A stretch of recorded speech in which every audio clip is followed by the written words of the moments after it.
Arise, minions, and welcome to unMadeGaming. We are here for another episode of Void, Season 3. This episode, and all of the ones for Season 3, were crowdfunded by you insane people. So, at the top of the show, I'd like to say thank you guys for being the sponsors of this show. That was super cool of you.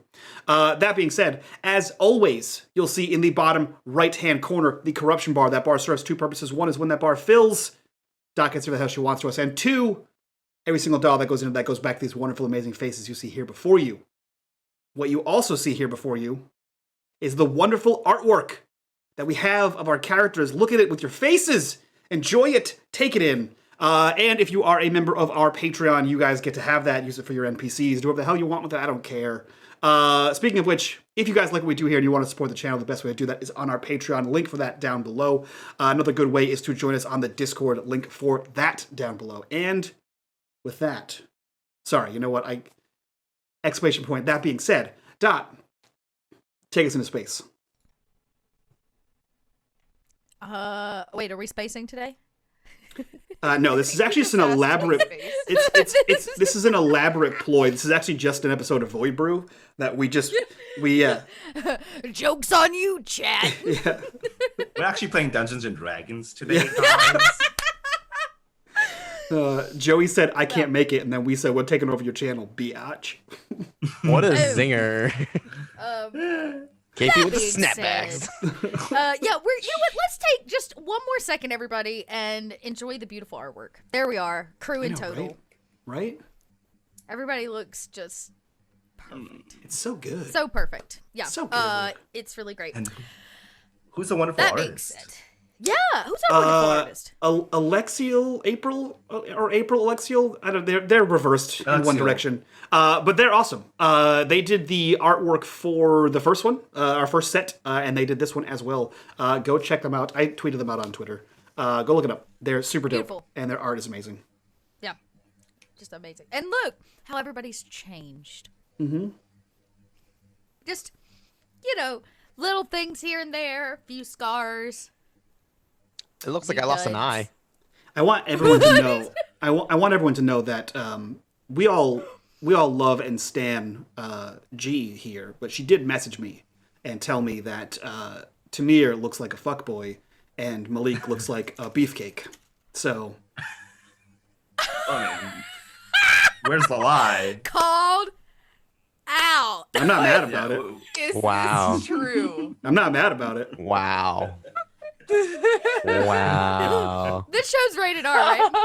Oh, the whole channel's rated R. Dot. Went from soft boy to straight up F Yeah. boy. Right? Yeah. All right. Well, that being said, Apparently you y'all, work out a lot when your towel's bottom. Woo! He's Okay, not even I'm here. gonna. He's not even here to defend himself. Kick him while he's down. I'm gonna. Paul's a good friend. You know, Paul's a good friend. I just want to say, like the famous Harrison's rock the song better said, thick bottom boys make the rock and ship go round. So, You're all just straight taking shots today. What is going on? Who spiked your Word punch? before. What is going on here? Wow. I better do what Mike said and take this away before. Woo! Let's get saucy up in here. I am hot. For all the right reasons. All right, friends. Here we are, back in space. It's a year after Sewell's arrest. Good news is he's not in jail anymore, or prison, space prison, because he was busted out by his best buds. Their first few hours together were a bit tense and contentious. A lot of unanswered questions, and distance oftentimes doesn't make the heart grow fonder. In this case, it allowed some things to kind of simmer and seed, and we learned. Thank you, chat. We learned a little bit about some of what each one of them's going through. Sewell, Malik, and in the midst of sorting things out, something happened. They're not exactly sure what, but whatever it was let something out. of the canister, Lamara's canister, and Lamara didn't really return as the Lamara we knew. After a daft attempt, they managed to get her back into her jar, and y'all, both of these chats today are killing me. Y'all killing me. Private chat, green room chat, public chat. All of that to be said. We stuffed Lamar back in a jar and accidentally scraped up something from space. A big, beautiful piece of gold idol that got brought back on board, and its result was, well, we don't know yet until this moment. Because the 5 of you stand in the cargo bay, standing around this large pile of junk that's been dumped here by a magnet that still like kind of dangles in the ceiling, and there it is, this big gold idol. It was passed, I believe, from Alia to Tamir, and upon Tamir's artificer roll on this item, something began to happen. In the dark corners of this room, in the shadows from the boxes and the items and the junk, gray smoke begins to kind of wisp and whirl about, and takes form and shape into that of 2 very large dogs. They stand on all fours, their backs and hair stands up almost kind of spindly like. Yeah. I'm gonna give everybody a free action. Oh, you know what? I'll just go ahead and say this. Tamir, after having the idol and when these dogs appear, you see his eyes roll into the back of his head and he drops to the ground.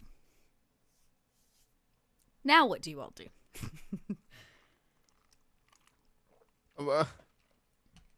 Was the interior cargo door, was it closed or open? You mean to space? No, the one from the cargo bay to the ship. I assume the space one is closed. No, I would assume that one's probably... Okay, so if we look at the map, I think there's a... Oh, wait. Oh, I see what you're saying. Yeah, no, you would go down... So, let's see.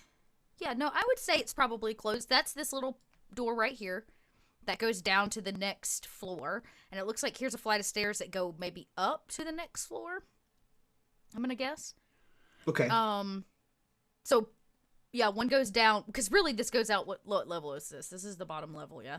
No, that's level 1, yeah. So this goes out of the ship.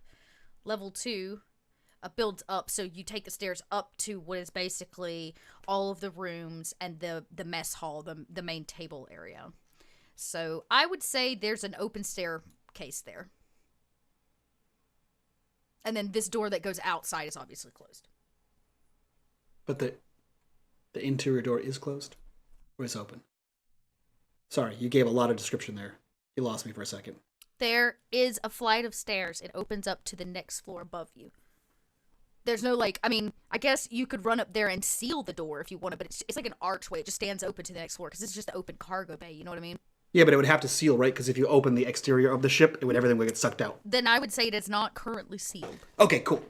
If that's what you need to know. If you want to know if you need to close the door, the answer is yes. Yeah, I just want to know if there's like any, because like I wasn't in the cargo room, and I want to know if giant space dogs can come eat me outside the room. If the door's closed, they're just gonna eat. Oh, I thought you were in the cargo room. Yeah, for sure. No, only Alia and I think Tal and Tamir were in there. And Sewell. I don't think. Were you down there? Were you? Sewell and I were the last people to go, and I don't know that we were. I don't think we were, because if I remember right. I walked behind Malik and that's right. The two of you walked down to see it happen. Yeah, I remember that. That's right. Okay, then I would say no. The door stands wide open. That's how you see them manifest, and they're down like over the railing in the main cargo bay of the vessel.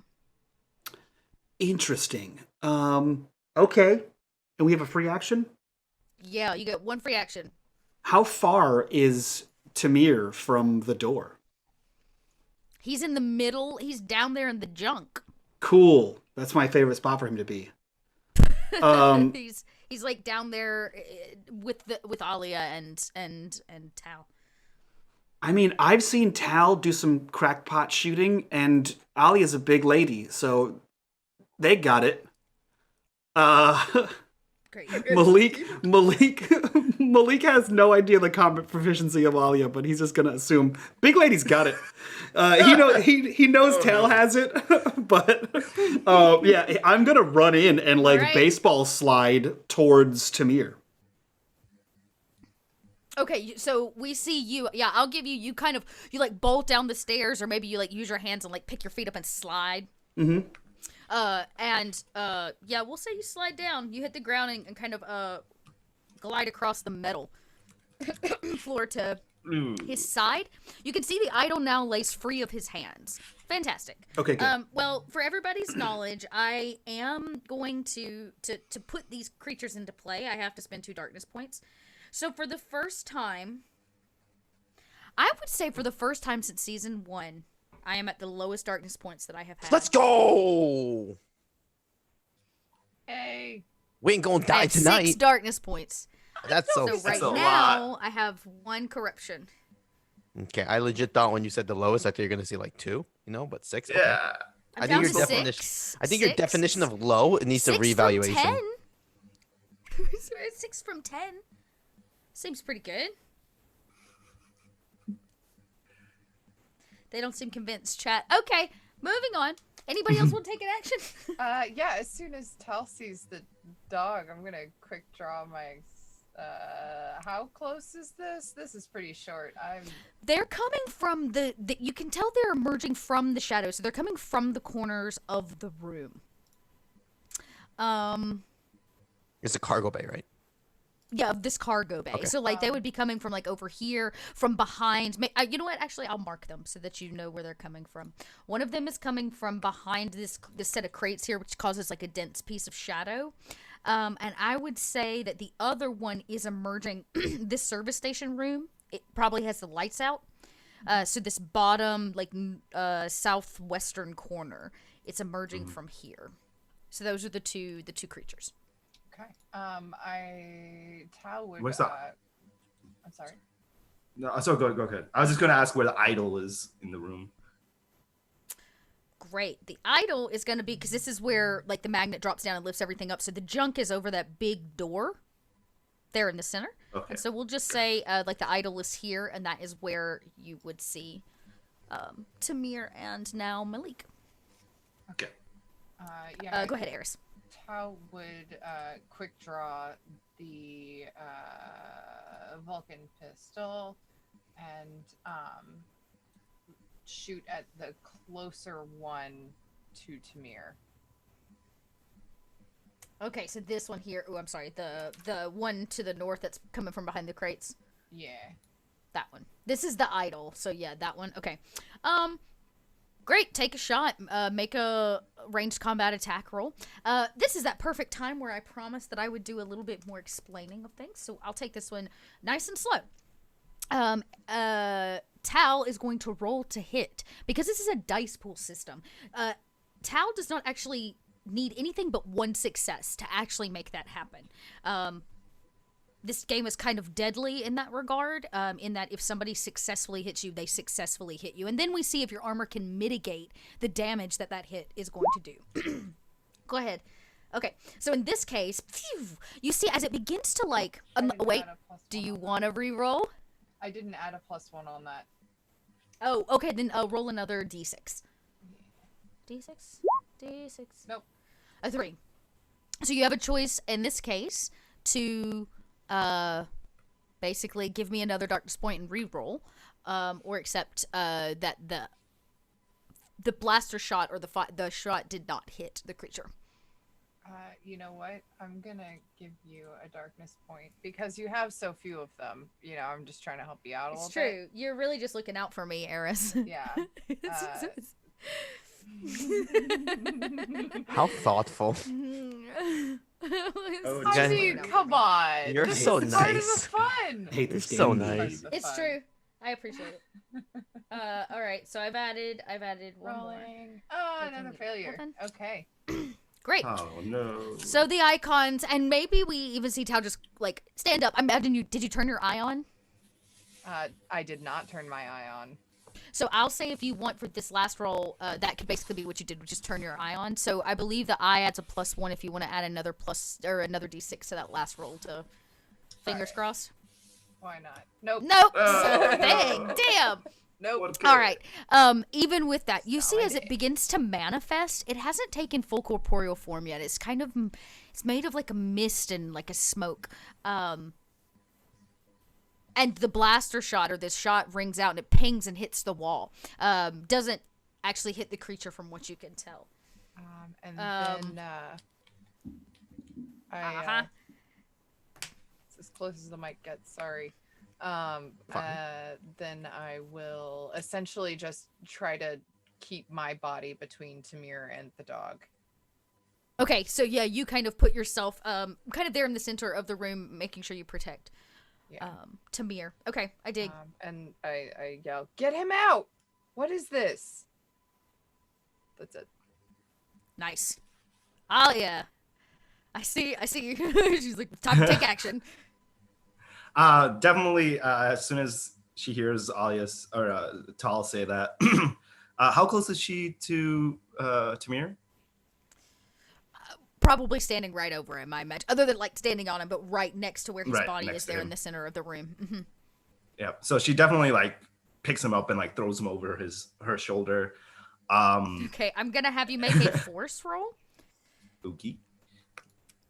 Come on, big lady. I don't believe Tamir is a very large fella, but you know, Yes. deadlifting a person is not an easy task. Fireman From carry somebody him. that has pride. All right. Click. Yeah. Yay! Okay, success. Yeah. Malik, Okay. you watch as Alia just like whoops your brother right onto her shoulder. He's 6 foot tall. He's a tall fella. But No, you he yeeted thick. him right onto your shoulder. He thick. He the Mario to the Mario big, and Luigi He here. a big. Okay, so you toss. Now I'm never gonna be able to see anything but Mario. Damn it, Mike. Oh no. We would like some fan art of Tamir as Mario, please. Thank you. And Malik as Malik is Luigi. Luigi. Oh yeah, Luigi. No, he's Yeah, more Waluigi. Yeah, Malik is more Waluigi. Wow. Wow. Does that does that mean we can have Tal as Peach, and can we have Alia as Bowser? I feel like Lamara is definitely Peach. I don't know. Yeah. All Tal's I'm a saying, badass. No, Lamara All would I'm be saying- Daisy. I better be Toad, or I'm gonna be mad. You're Toad for sure. Yeah. This entire Well, conversation. alternate reality in space. That being said, Tamir successfully gets off the ground and onto Alia's shoulder, and Alia, you can make for the stairs if you'd like. I'd say it'll take your full turn to like pick him up, but in this case, you know. Sure. Yeah. And then okay. yeah, that's my turn, right? Yeah. I will say, you see Malik slide in and like go to grab Tamir, like he's pulling him out, and then just Alia foops him. It's like, What are you doing? Stop messing around. She's like, wait, why are you trying to be acrobatic here? Such a big lady. So hope here I we impress. are. I'm gonna say, Sul, you're the last person to take a reaction if you would like one. I know have no weapons on me except my Mercury sword, which I'm fine with. So I would like, am I able to make a attack this free action, or can I go into at least Overwatch, for primarily looking at the one in the south quarter?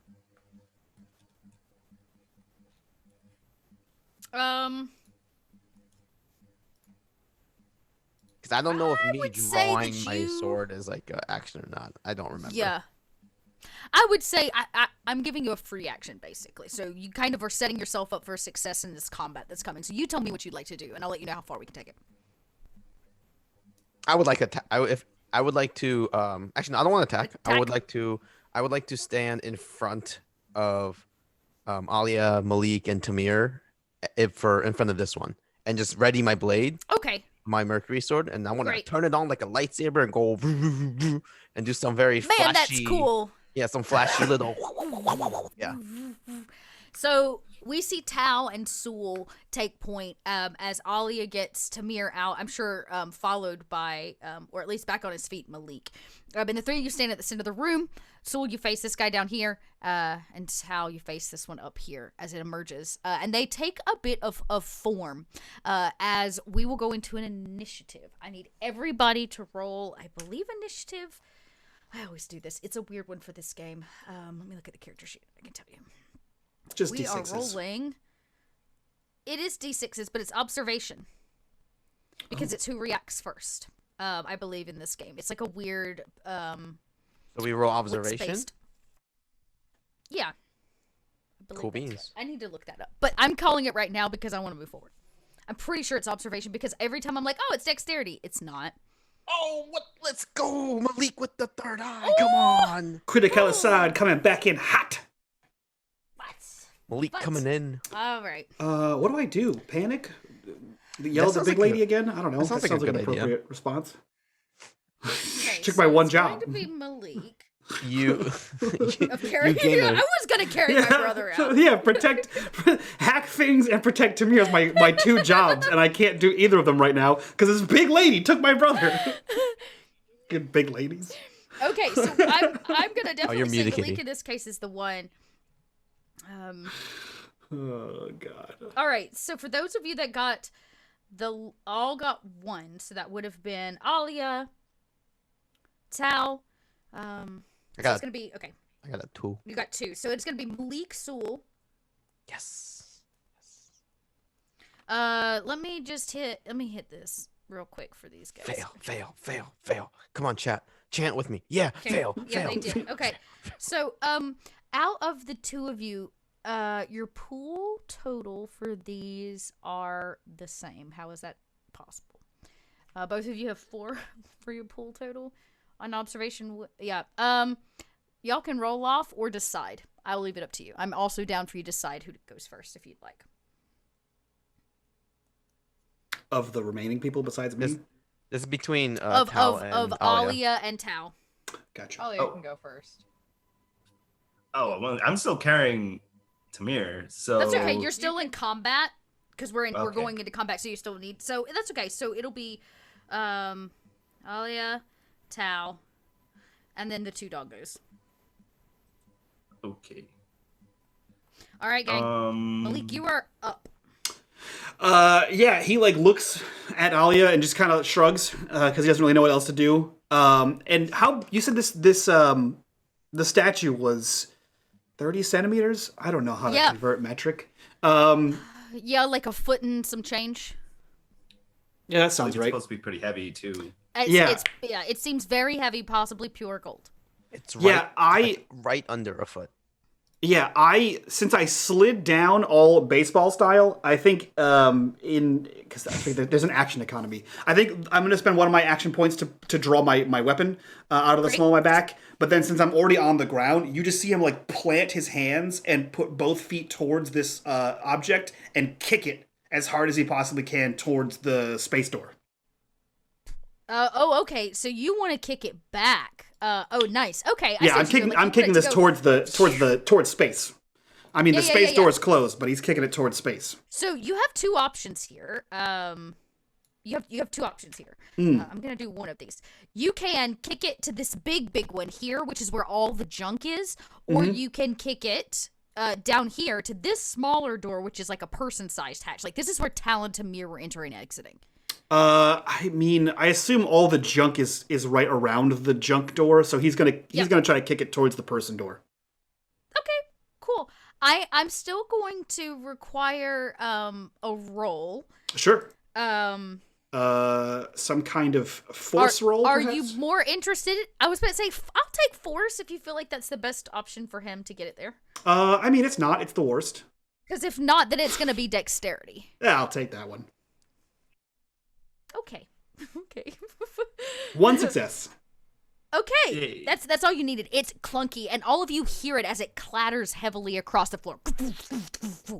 The beast sees it kind of coming that direction and assumes that it's coming, like you kicked it at it, and it jumps in the air rather dexterously and kind of lands again on all fours like a creature. Awesome. Just north of it, or Love just that. actually probably over here. Okay, Sul, you up? All right. Well, ladies and gents, I'm going to continue with my original trajectory and swing at the demon dogs over here. If I'm able to, if I'm allowed to. All that right. is. Yeah, you totally can stop. I will say, so looking at your action points, I believe you have 3 action points to spend. There should be helpful little handouts. So I think Yeah, I saw crossing is 1, and then you should be able to. Hang on. Melee attack in close combat. Done. So I would say you're gonna have to cross over to it. So you actually are gonna need to cross all the way down here to get into close combat with it, but you can do that. Cool beans, cool beans. Am I swinging a melee combat? Melee combat. All right, here we go. Come on. Oh, you gotta hit first, and then we'll deal with the armor. Gotcha. All right, I'm gonna go whoop. All right, 1 limited. Okay, you bring it down and you hit this creature. It gets to roll for its armor, which in this case I believe, and I'm gonna double check, is a 4. Oh boy. Oh, I'm sorry, it's a 3. This is why I checked, because Dot doesn't remember everything. So it rolls 3d6. It failed all of them. So how much damage does the Mercury Dagger do? The mercury damage does 3 damage. Even though it may look like smoke as you bring the weapon down, you see the mercury splatter as it touches something, dense darkness against the kind of flesh of this creature, and you slice down and you hear it cry out. Ah! Everybody in earshot, I need to make a roll.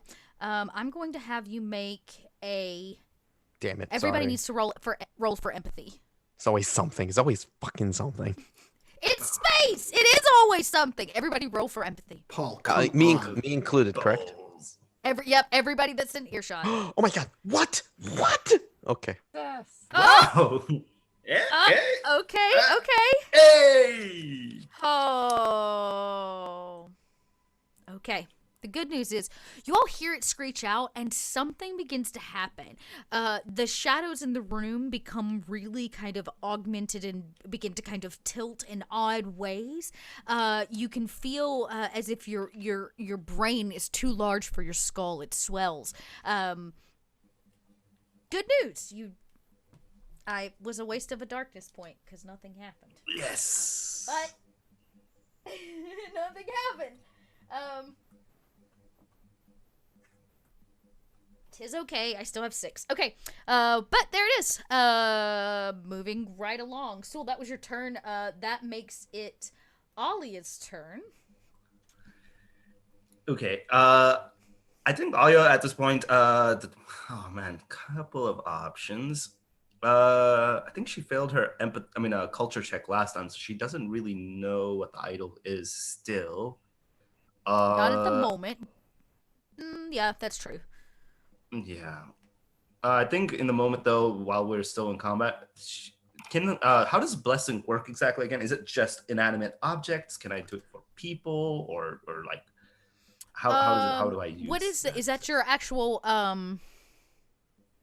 is that your actual ability, your mystic power is bless? No, my mystic power is premonition. And then one of my talents is blessing. Oh, okay, it's a talent. Yes, there are things that you can do with that. Is the answer to your question. I'll have to look it up though, because bless will have. I believe you can once. Usually, talents are once per blessing.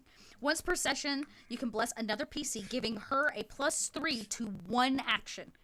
The receiver of the blessing must be within close range of you in combat. Imparting the blessing is a slow action, and I get 1 darkness point every time you do it.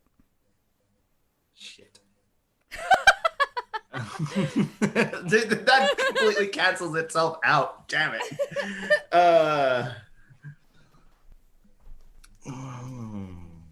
Shit.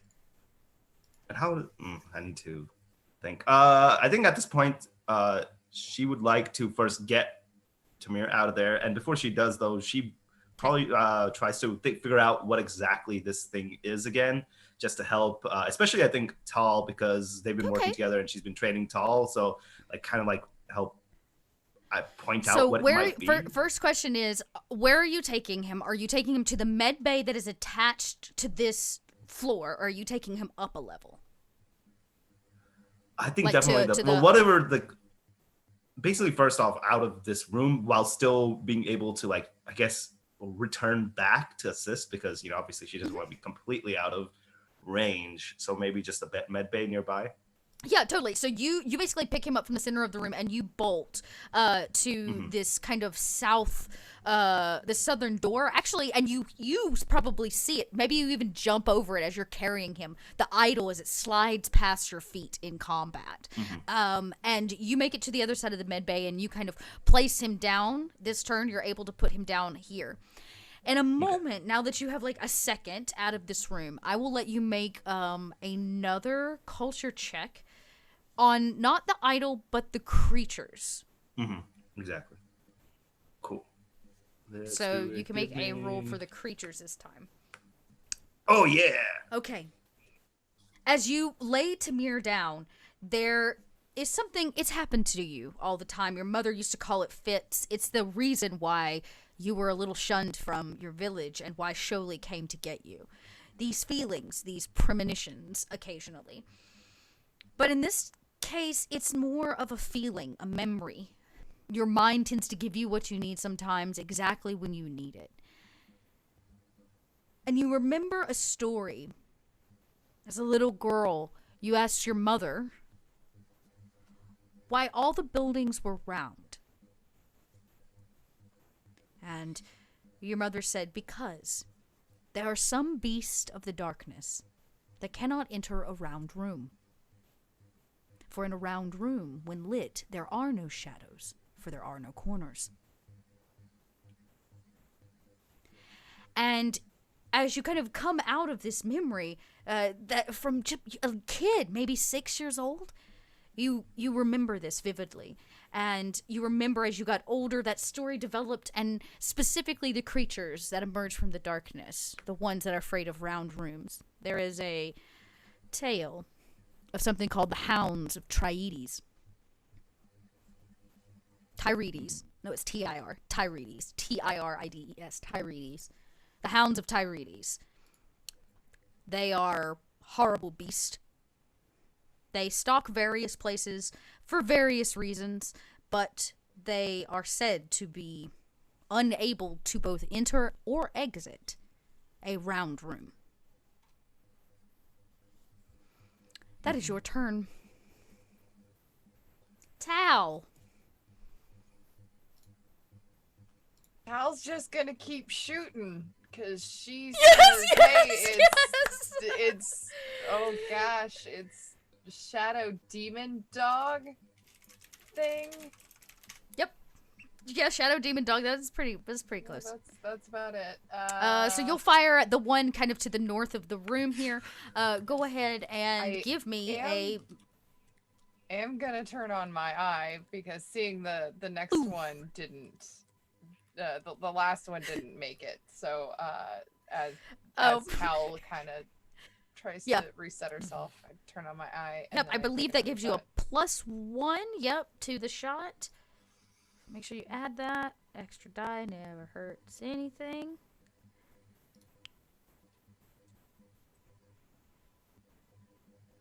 Ooh, I'm nervous for this ranged combat attack. Oh, me too. Come on, Tal. Don't tell us that, Doc. Come on, Tal. Limited success. One success. Hey! Yeah. So we'll say... So the damage okay, will be so 2. you hit. They're going... Okay, so 2. So they're going to roll for their armor, which is a 3-die pool. They failed also. They're going to take the full 2 points of damage. And Soul, you did 3 points of damage, right? Did 3 points to the one that was the south of us. Yeah, I was South. going... Right, perfect. Okay, good. I just want to make sure I got my numbers right here. Okay, perfect. Again, the creature cries out. All of you expect it this time, and are able to cover your ears because all of you succeeded the last roll. But it seems that every time there's something about their presence, the vocalizations and things that they do, it calls upon this feeling of death and despair. Can I also fire a quick shot? Because I fired a normal shot, and then I should Yes, have enough. correct. Okay, I'm And gonna yep, follow you sure that up can, with because that one would have been shot. 2 of your 3. Yeah. So a quick shot means you're going to take a negative. So just negate the eye bonus that you're getting because it's a quick fire versus. So there's yeah. Hey, Two another successes. another round of successes. Okay, so they got 1 success on their armor, which means it goes from 2 damage to just 1 damage. Is how that works. So. It still takes it, though. You get that first shot off, and y'all watch Tao fire a second quick shot, fast as lightning, hitting the creature once more. Okay. Yeah, pew-pew. Now it becomes Doggo's turn.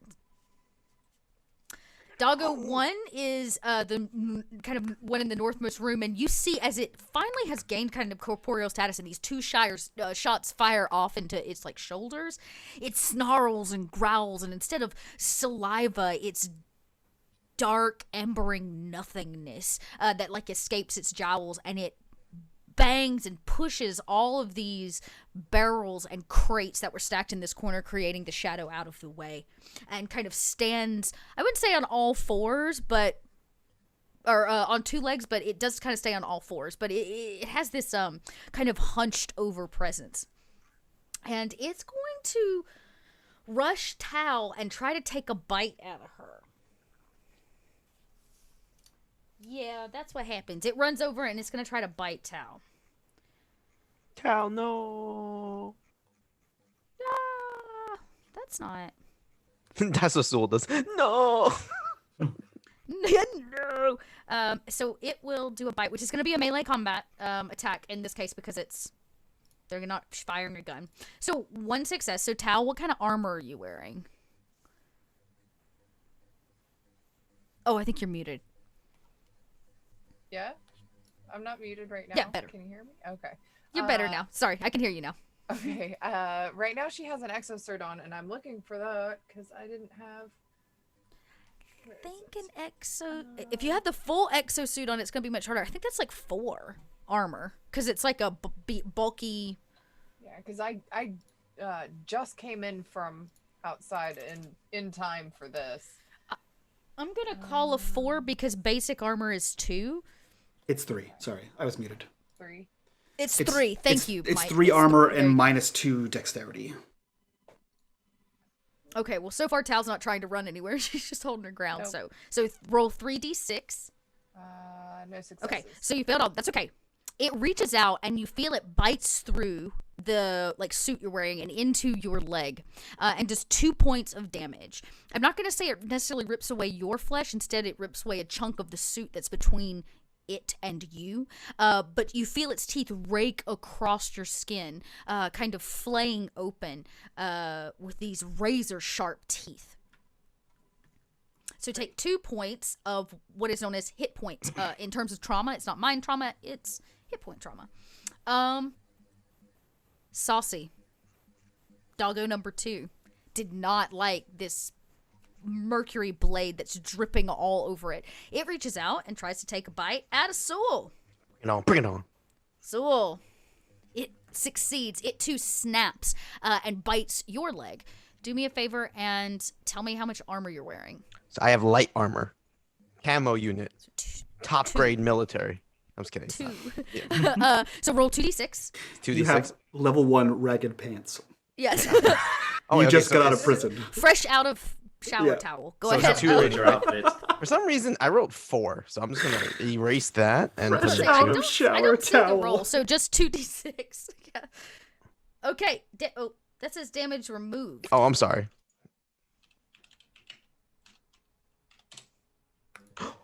Oh, that's- succeeds. It bites into your leg. This camo, for whatever reason, it seemed to help a little bit. You don't feel your leg crunch under the pressure of its jowls. Instead, you do feel the warmth of blood. It has broken skin. You'll take a point of hit point damage to whatever your actual hit point total is. We loop back around. Oh, that's me. Malik. Who's clearly so there's tripping with there's the only background. there's only 2 dogs, right? There is only 2. Where is the one in relation to the trapdoor that I kicked? Is he still right next to it? I would say so. Sewell is kind of right here in front of him. In front of Sewell, be more inconvenient. Sorry, bud. I mean, if First it makes, you make the if dog it scream at makes more us, sense, now you're you know standing in the what? way. Okay, he it's did fine. technically run down this flight of stairs. We'll say he's on this side of him. He's on the east side of the creature. He can be wherever he needs Which to be. I means you're just kind like of looking ragging at on its Paul. side. Well, if you were gonna take a shot, I'm trying to help you out. I'm not. Very typical. I'm not Yeah, he's very much not trying to take a shot. You see Malik bolt towards the trapdoor, and he makes eye contact with Sewell and goes as he runs towards the trapdoor. Okay, I'm gonna give everybody a chance to roll for observation to see Malik definitely about to open this whole cargo bay up into space. I hate you. I will say at this point, Alia and Tamir are technically in this other room, and the med bay seals off. And Tal's still in a spacesuit. And Tal's in a leaking spacesuit. Yes. But it's A better than leaking not having a spacesuit at all. Well, I failed. I just got bit by a dog, so Okay, I'm not paying attention to you, Malik. I was about to say, I you're get it, trying to man. shake this horrible dog off. Okay, Tal, it you too. see it, and you know exactly what the hell he's about to do. Alia, I'm going to give you a chance to see it through the med bay window on this door right here. Oh, also, Can I do gosh, it? never mind, doesn't matter. You're not going to be able to do anything, but you'll know it's coming. So you can plan for your turn, basically. Okay. Do I have a moment okay. to say, Malik, no? Yes, you can definitely get That's all I words out. got. Yeah. I feel like that happens, right? So you say Malik no as soon as I'm like hitting whatever plunger opens that trapdoor and like kicking that fucking idol into the hole. Okay. What are you hanging? Okay, so here's what happens. You can open this thing. It's just a button you're going to press, and then it's going to and drop out into the blackness of space. Yeah, he grabs onto whatever's nearby. A pipe, things. I assume there's like straps Oh and my shit God. everywhere. It's a, you know, he's going to grab onto that and space this fucking rock. So you hit the button. Oh, yeah, yeah. There's a moment where time almost slows down. You see Malik's hand like hit the big yellow button. The yellow lights turn on in the cargo bay. You hear the voice very slowly come over the like intercom system.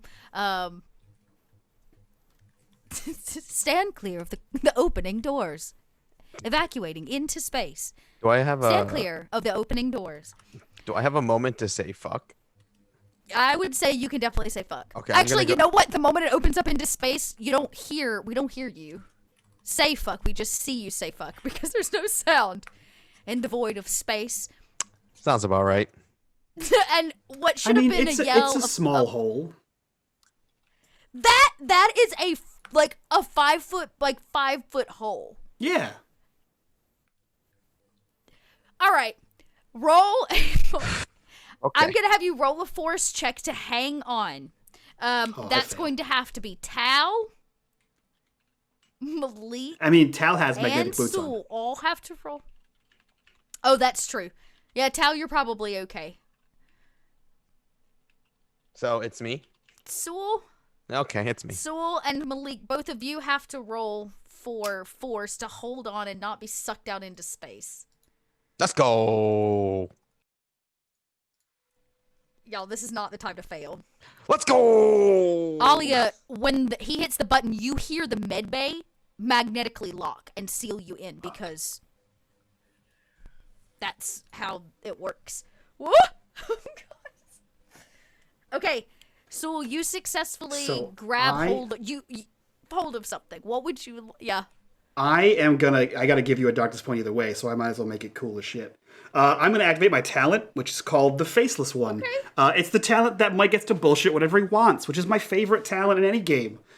Stupid. Fate is on your side, giving you the benefit of getting to change a single concrete detail in the scene. So as I'm holding on to some kind of strap, absolutely getting sucked into a hole, one of the large crates that we have slams into the wall and Okay. blocks the hole enough for me to not get sucked through it.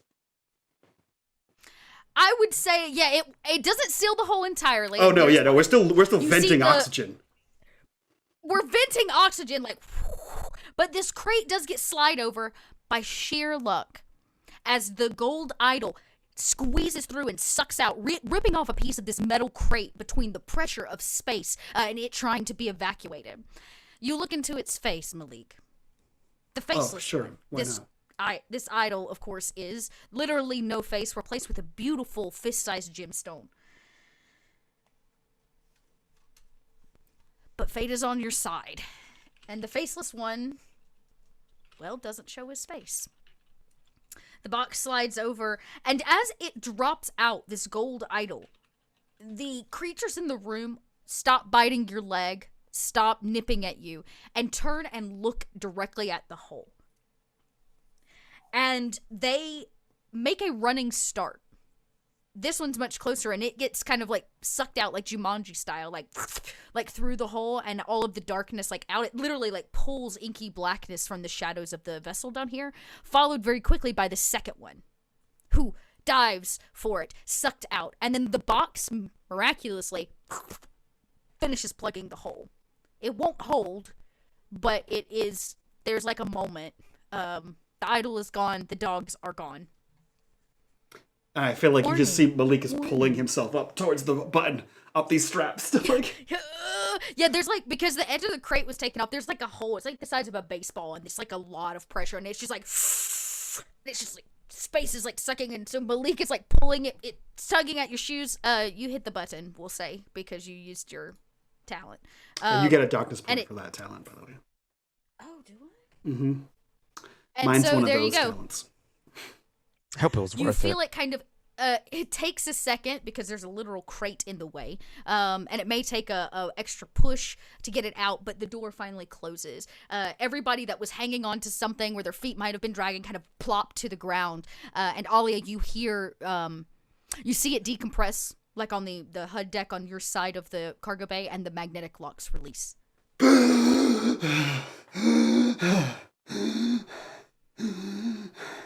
Well, that could have been really, really bad. Okay. No touching things we don't know. Can we not touch things that we don't know what they are? Let's not touch things that we don't know what they are. New ship rule. Don't touch it if you don't know what it is. I agree. Don't touch things that we don't know what they are. They're not even in the. They're in the room. They're in the other room. Yeah. Well.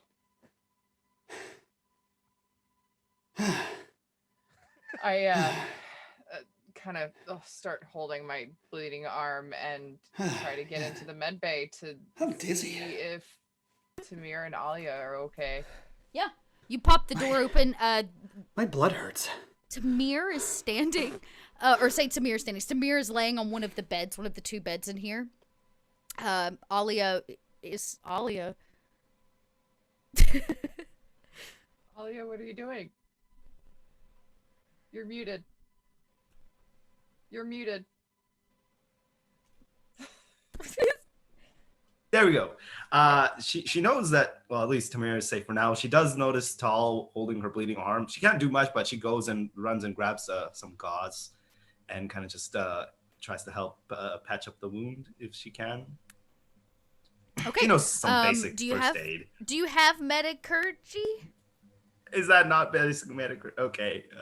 That's do okay. Not. That's okay. So here's what you can do. You can make a wits roll, and you are in the med bay, which gives you a +2 to this roll. So you can make just a basic wits with a +2. Hold up. Where's my metacurgy? That's Yeah, so I have nice. 0. I has zeros. How do I just add 2 to the positive section modifier? Correct. Okey-dokey. All right, and then I'll just roll. But wait, you said Yeah, metallurgy you know or what, Snow basic Dogs, you're right. wits? This ship could use a good doctor. Too bad. Yeah, wits +2. Wits plus. Oh, okay, that works a lot better then. Yeah, wits +2. Yay! Yeah. Okay, limit +2. success. Towels, it looks like a dog bite. It's already kind of looking a little infected around the edges. It's getting that blackness to it, as if the flesh is kind of rotting. But you treat it pretty quickly. Yeah, it's nasty. You treat it pretty quickly. The spacesuit, though, this is not some minor patch. Like, it took a full chunk out of the leg of this spacesuit, which means the whole leg will need to be replaced, or it's pretty much useless at this point. But you patch her up for, in this case, I'm just going to say, how much damage did it do? 2 to you, Eris? That's my leg? Okay, so Yes. I edit my statements to leg. To leg. Yeah. Patched 2 points to the leg. Yeah, so you've stopped the bleeding, you've healed it up, you can walk on it, it's not broken. It's just going to take the bite a few days to heal. But you can probably get rid of any stress that you took from that. Took a little beating, eh? Yeah, well, another day in the office. Is Tamir okay? I'm going to check. I may need your help. Okay. Can we He touched the idol.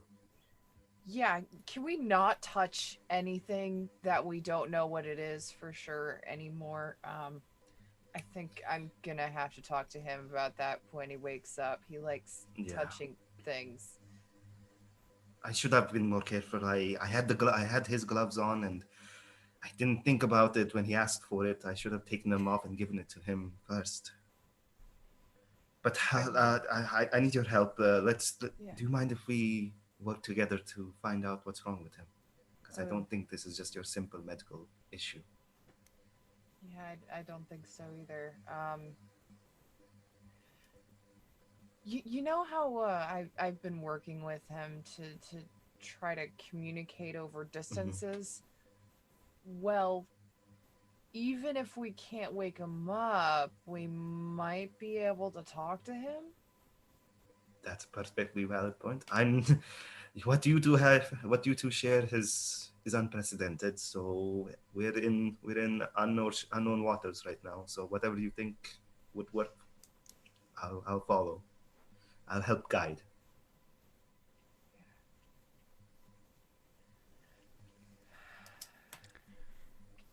I'm going to have... So are you trying to do proper medical check on him, or are you trying to make a mystic roll? I would say more of a mystic, because that first aid is the limit of her knowledge. And maybe if I put something to stop the bleeding, this might help, is her level of medical knowledge. So Tal, the connection is with you. Yeah. So Alia can help you. In this case, it will give you a +1 for her also using her mystic abilities to kind of help charge yours. You can make a mystic ability check. Or your mystic power check, I believe it.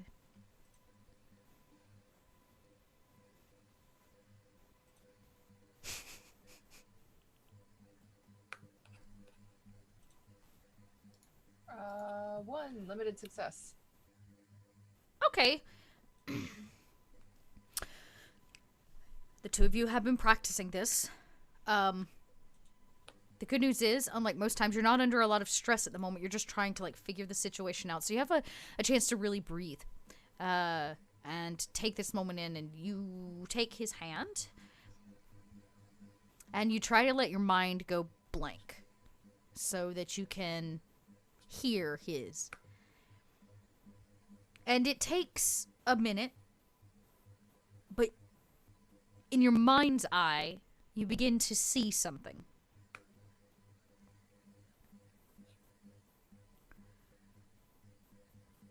You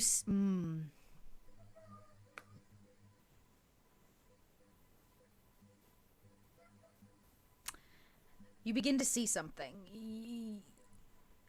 It's as if you walk on space itself, empty void.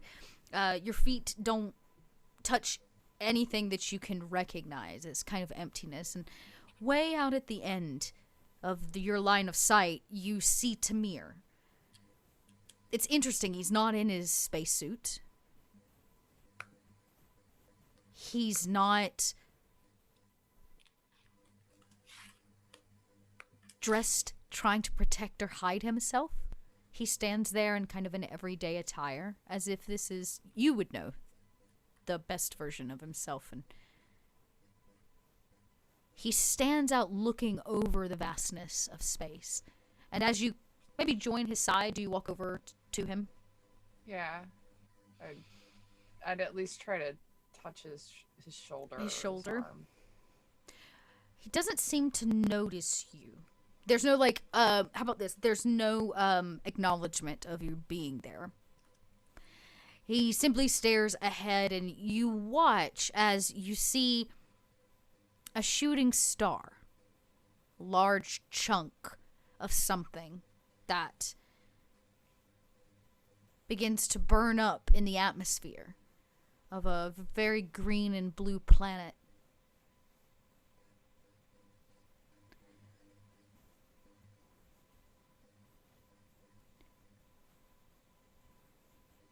Tamir? And oh, I'm sorry. Yeah, you speak and no response. I just kind of watch, and I get pretty close to him, kind of linking arms. Mm-hmm. He doesn't seem to be responding or know I'm there, but even if it's just because he can't respond, maybe he does know I'm there. Mm-hmm. And there's, again, that vast silence as this star hits the atmosphere and burns up this big chunk of something. You can't quite make out what it is, but rather beautiful, in fact.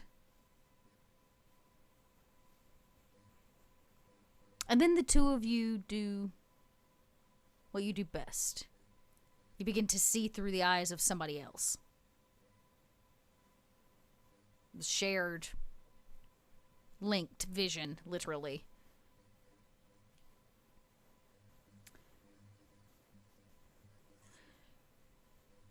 You see a helmet.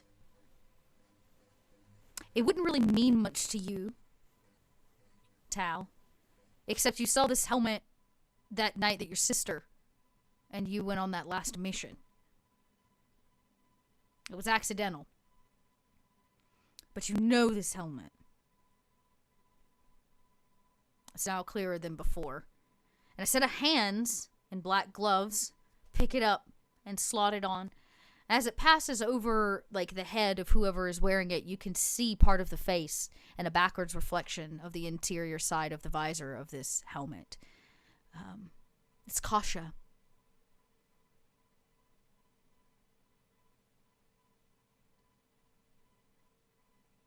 The last you saw Kasha, she was, for the record, impaled upon a large piece of rebar in the swamps of Kua.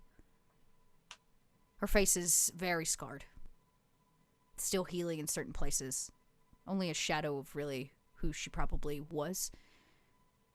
But she stands at a table, and you see through her eyes. You can't hear her words muffled. As people talk and communicate, but no. And when you look to maybe register with Tamir, he's not there anymore holding your hand. It's just you, looking through the eyes of Kasha, at a table. Battle plans are laid out amongst it. Lots of blueprints. People you don't recognize standing around. But they plot something. And you slowly fade out of this shared moment or this vision, these eyes from Kasha.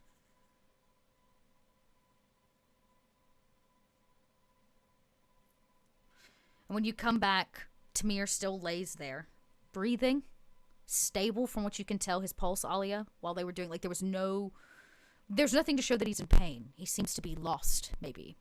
A state of coma, as some people put it. The mind is active, but the body is not.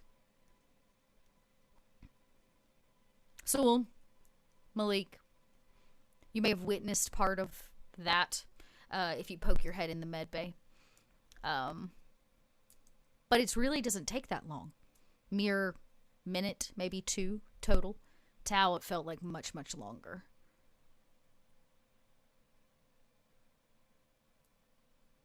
Breath and looking down, I just say, it's almost like he's lost in visions. I don't Would know. Alia hear this? Oh, I'm saying it out loud. Right, Tal saying it I'm out talking loud. to Alia. Yeah. Oh, okay. It's like he's lost in visions. I saw him in space, and there was something burning up in the atmosphere of a green and blue planet, and then he was there, but it was like he couldn't see me or hear me. And then we were looking through the eyes of someone else. And I look around, is Sewell or Malik in the room yet? How long has it been? A minute or two? I would assume like Malik is probably coming towards the door, still breathing heavily. I feel like I would be like pretty much like not really helping Malik, but kind of just making sure he doesn't collapse and just kind of following behind. There'd be no reason for us to stay at the cargo. So Perfect. I don't know if a minute or 2 minutes is enough time to get to the door or not, but like our intent is to Oh, go yeah. there. Yeah, totally. Yeah. You may have even caught the end of, like, Tao coming out of whatever, like, and you can see there, she was holding Tamir's hand, and there was kind of a blue energy that emitted from it while Ollie was probably doing basic checks on Tamir, pulse, eye dilation. And I look at Malik and Sewell and I say, Kosh is alive. What? Saw her face in a helmet. She put on the helmet and it reflected her face. I was able to see it. I was looking through her eyes for a moment there. She's in some kind of war room, or maybe will be. Didn't we drop a building on her? I'm pretty sure I stabbed her to a metal beam and left her in a pile of fire. I think Well, we blew her up. congratulations, it didn't kill her. What the fuck? So, for just a minute, you're left with her final words. Do you remember what they were? I remember what they meant. I don't remember what the words were though. Maybe that's all it is. You don't Yeah, remember the fuck. words, but you remember the feeling. That feeling that she... Well, feeling you've had a couple times in your life. It's a feeling that Sewell gets. He doesn't fully understand, but it's the same feeling he gets when he looks at his brothers. Yep.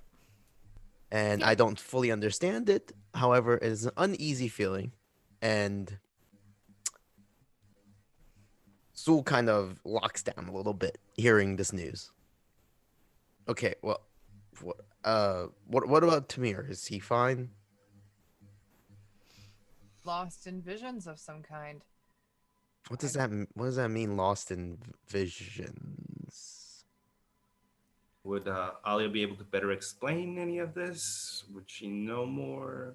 Or be able to interpret a bit From more what you about can what's tell, what you can tell from the diagnostics on, because you're in the medical bay, right? Like they got things that run diagnostics for you. You don't have to be like a total genius to use the facility itself. His brain functionality, his body state seems to be that he's in a deep sleep. That these visions manifest kind of like dreams. At least in the way that the brain is like firing, right? At least for what you can tell from like this like CT scan or whatever.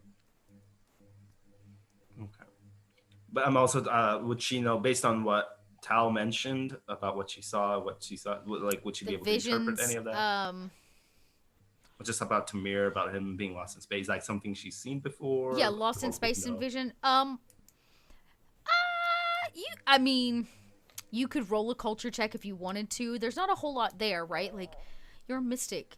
Sholey has been lost in visions for what she claims to be years and was just minutes on your end, right? Like, the way that you have studied the mind and the way and the expanse, the reach that the mind can go to still is not fully like discovered or known.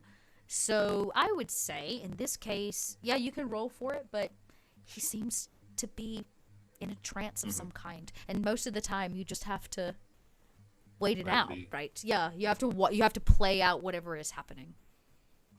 Oh yeah. You can get the roll though. See if you know anything more. Okay. Let's see. Why not? Just culture, right? Just culture. Okay. I'll Wait, let me double check and make sure I took off the. Hold up. I didn't take off the That's positive. 2. That's plenty.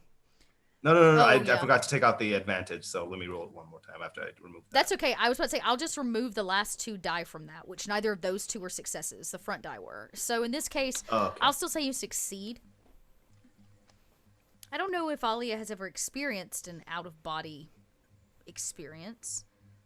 Like, actually had an out-of-body experience. Like how Tal has their spirit, like Tal and Tamir had their spirit body experience, or are you talking about like premonitions? A little of both, right? Like out of body experiences happen to all kinds of people, all kinds of some people believe that like cerebral dreaming, like deep dreaming can give you the same experience, but out of body experiences are not unheard of with mystics, especially mystics that fall into a deep trance, that the out of body piece of it releases the mind to something bigger. And really, there's not going to be much of a way for you to be able to tell what that is. The fact that Tao even found his spirit out of body, right? Like that piece, like way out in space, is kind of a miracle. Because right now, Tao could be, or you've read stories of mystics that have walked among the stars, that have literally jumped from planet to planet in an out of body experience. That they have set on the cusp of the darkness and watched it consume space, like. Some of them lost their minds because of it. Some didn't come back the same. Most people don't even believe it's true, but Sholey would tell you she's had plenty of out-of-body experiences.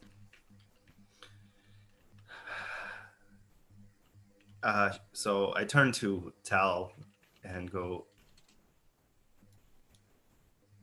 this is not unheard of, what you have seen or what you have experienced. And what Tamir is experiencing, though it was forced on him, has happened to other mystics in the past. It is, I would not like to say a rite of passage, but it is something that we do experience at times. Perhaps you have in your past as well. Unfortunately, he's in a trance, and it's up to him to decide when he comes out of it. We do not really have anything more we can do except keep him safe and comfortable while he's in this moment. And I can only say that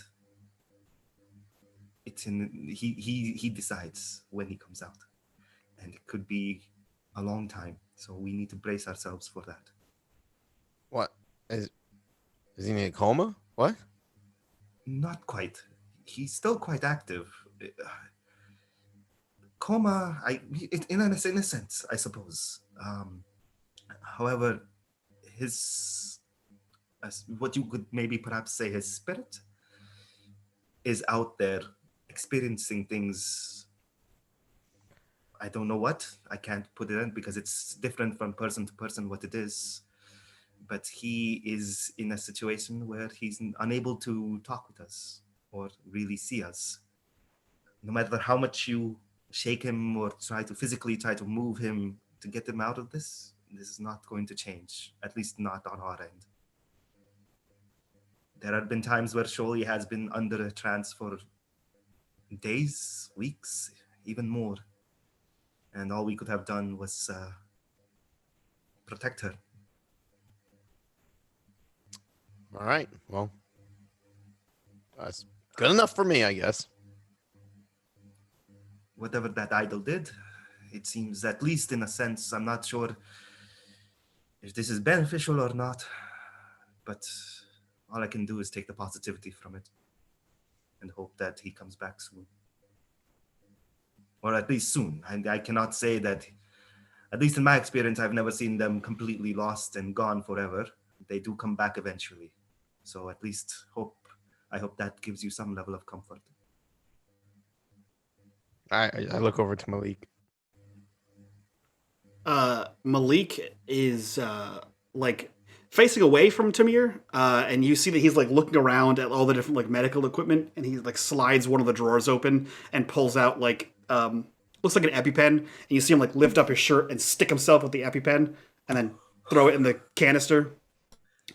And he like walks back over and just kind of like looks at Alia, and then looks over at Tal and says, "Can I get in there, please?" The entire time Alia was talking, Tal was essentially strapping Tamir in with like safety belts so that if she does any more maneuvers, he's not going to fall off the bed. It's not like strapping his arms down or anything like that, but just like I'm sure these beds have some sort of safety belt just so that if a patient's on there, they're not going to like fall off. Tal just kind of looks, what do you mean? What are you doing? I'm administering medical aid.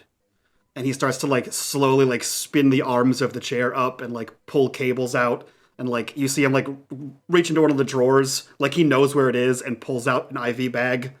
And he seems to be getting him prepared for medical treatment. But it kind of looks like Malik knows what he's doing. I mean, he's fine. He's just in a vision. If you're in a coma, you can't eat. You can't drink. You need fluids. You need to survive. He still needs all the same basic sustenance he would need if he weren't in a coma. Whether he's in a magical coma or not, he still needs everything. So. Well. I mean, I don't see anyone else doing it. Go for it. I'm not gonna stop you. Yeah, and he does. He like you see him set he like sets an IV. He looks at the straps that like Tal put on and like works around the straps, like he's putting in like tubes underneath and over the straps so that they stay in there. Yep. But he is administering medical aid in a way that looks like he kind of knows what the hell he's doing, which is weird because before he didn't. He had no idea what he was doing and had never done this before to anyone. That IV goes Dr. in. Malik. Not the smoothest IV. Probably gonna bruise. I mean, and I have a you're 7. having to work. You work around the straps. You do your thing. I have a 7. In metacology? Yeah, I have a total of 7. Holy so shit. he's not bad. Yeah, I have a +2 in metacology. You're welcome to roll for it if you're trying to stabilize him in some way or you want to check. I mean, I'll roll anyway, but he's just trying to make sure that he, doesn't die or desiccate in a coma. That you have no. Or I do that. Extra, or I do that, and I roll a 4 critical success. Holy fuck! Really? Yeah. It turns out. Okay. Turns out. Well, the good news is. Okay. Turns out I was ordering a bunch of equipment and studying how to be a doctor to impress my girlfriend in a jar. 6 fucking crits. Wow. That's stupid. That's stupid. Okay, 4 fucking critical successes. Okay. And he's out of the coma. Just kidding. Yeah, you set an IV to drip. You run over the scans, the brain scans. He doesn't seem to be reading like he's in a coma. He does seem to be reading like he's in a deep sleep. Whether or not you can wake him, maybe you even try a few things. You like prick his hands. You try to wake his body. No luck. It seems from the readout that I'm gonna say you can read because nobody else wrote a fucking 4 critical success. You see that his body is sending extreme levels of high amounts of serotonin. in his system, right? He's producing extreme amounts of chemical that's produced when you dream, basically, which means he's producing more than the average person, so he's having a hell of a ride right now. You're sure of it. Okay.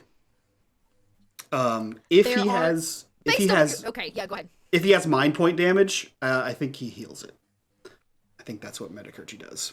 Besides, like, stabilizing people, it also heals mind points. You could actually heal it. Yeah, so I would say...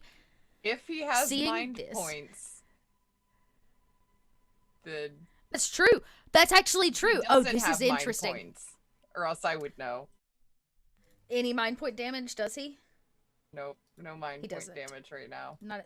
Okay. Unless he got some when he touched the idol, he doesn't. And that'll change some stuff. Well, see, here's the thing. I wasn't going to roll for him, but he does technically... All right. Okay, he failed. I rolled off his sheet. He failed. So he would have taken some mind point damage. I'll give you that. So Tal, you would have taken mind point damage, 2 points in fact, when he touched that idol earlier. Maybe all of you didn't see it or Tal kept it under wraps, but this time, Malik, you pumped some more, basically, drugs into his IV. The extreme amounts of serotonin, you try to balance it out, thinking maybe if you get him out of, like, what is basically a freaking hallucinogenic trip. That's what his mind is doing, right? If you can bring him down, you might be able to wake him out of this in, like, a more normalized way. And as you do, it does heal the mind point damage. Tal, it also heals your mind point damage. I don't know that manifests anyway, but the writhing headache that you've had since you kind of came back and depressurized that suit, and, like, you thought maybe it was just normal, like, super space headache, but space migraine rolling in, but even if it was, whatever Malik just did healed his brother, and healed you. Whether you tell anyone, I'll leave that up to you. Yeah, I think Malik just works quietly and, like, finishes wrapping up things. And again, you see him, like, walking around the med bay and, like, reaching into drawers and not looking for something, but he, like, reaches into a drawer, pulls out the thing he needs, closes that drawer, goes back, slides it into the IV bag, and continues, like, throwing things in the contamination container. Whenever I kind of realize that the headache's gone away, I just kind of rub my head and say, well, he's feeling better.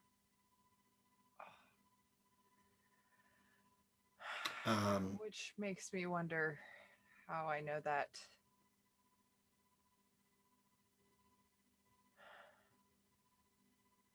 Yeah, I mean, the medical readout's kind of stabilized, so... Would Alia be able to infer based off of that, considering that she's been working with Tamir and Tal this entire time, trying to document and study their connection? Tal, would you have revealed that you and Tamir... Have the two of you really figured it out? That's the next question. Have you really figured out that you're that linked? I don't think... This is the first Tal has ever... She just put it together with the fact that Alia said that, like, it's a miracle that you reached him, and the fact that suddenly her headache's gone when he's feeling better. This is the first time Tal's even considered it as, like, a possibility. Okay, cool. I'm pretty sure Tamir has no idea. Sorry, go ahead. Yeah, no. So I don't know that Alia would know right away, but that you do know they are extraordinarily linked, and you've never seen two mystics that share an ability. It seems that there was some in their awakening was some cross there that has linked them perma. But that's all. You don't know the cause and effect of that. How about that? That being said, the ship has kind of been set in adrift amongst this asteroid belt for both safety reasons and a few other things.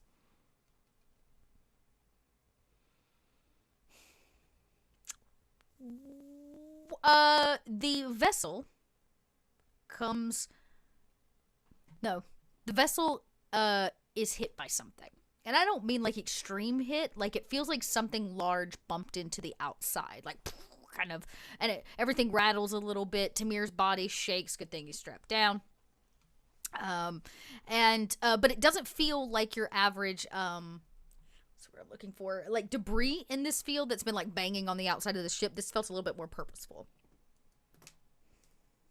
Call out, Sally, what was that? As I start going to the cockpit.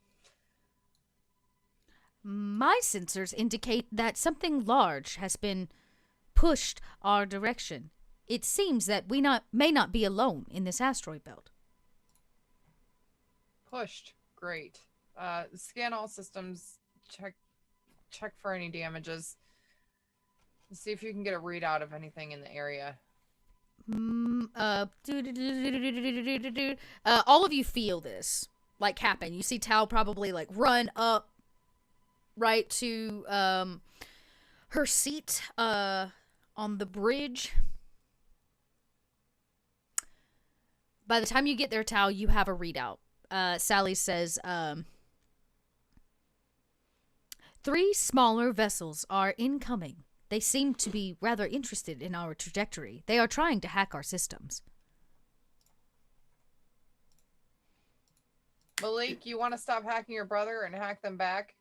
Yeah.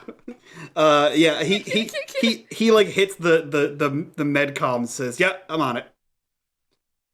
Yeah. And he begins you bolt heading out to probably yeah. He runs towards the cockpit. Stations. Yeah. Sul, Alia, they are not hiding this information. Something's up. Should I do something? You want me to press buttons? You want me to look at things? What am I doing? I'm assuming at this point it's just us two. Yeah, it's just the two of you standing there. It's us two, but I'm like running like as if there's other people, and like I'm kind of like not panicking, but just like, what's going on? Why? Who's hacking what? Alia just grabs him and just like hold him like, peace, relax. No. Again, I something feel like, I feel like Malik hears peace and calm and like stops in his tracks and like turns around. Man, the Mason cannon. The cannon. Like, we have a cannon. Man, the cannon. I'm trying. Peace. Go.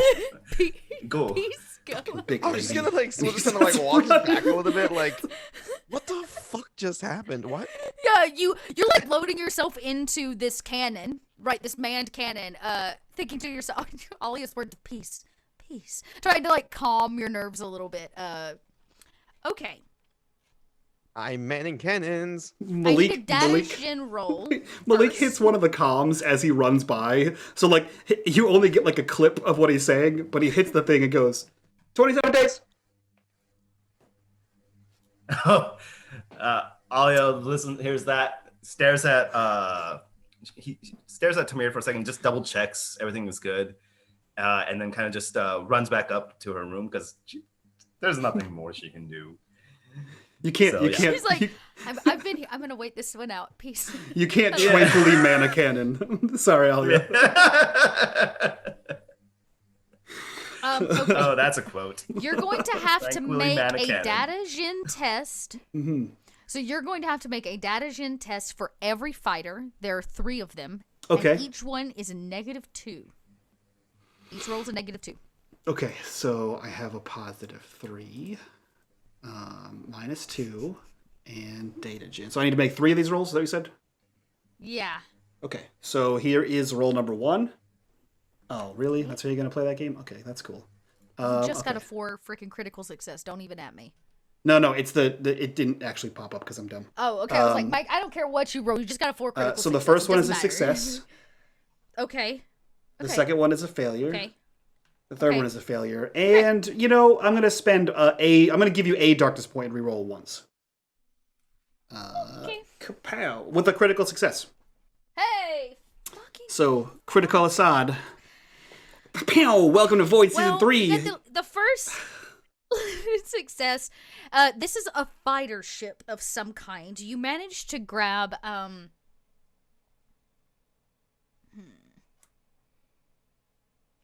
You manage to grab some information on the vessel. The first one you try to hack into, no good. It seems to be headed this direction, though these ships are rather small, so they're not like heavy firepower. This is not a warship. These are pirates, Malik.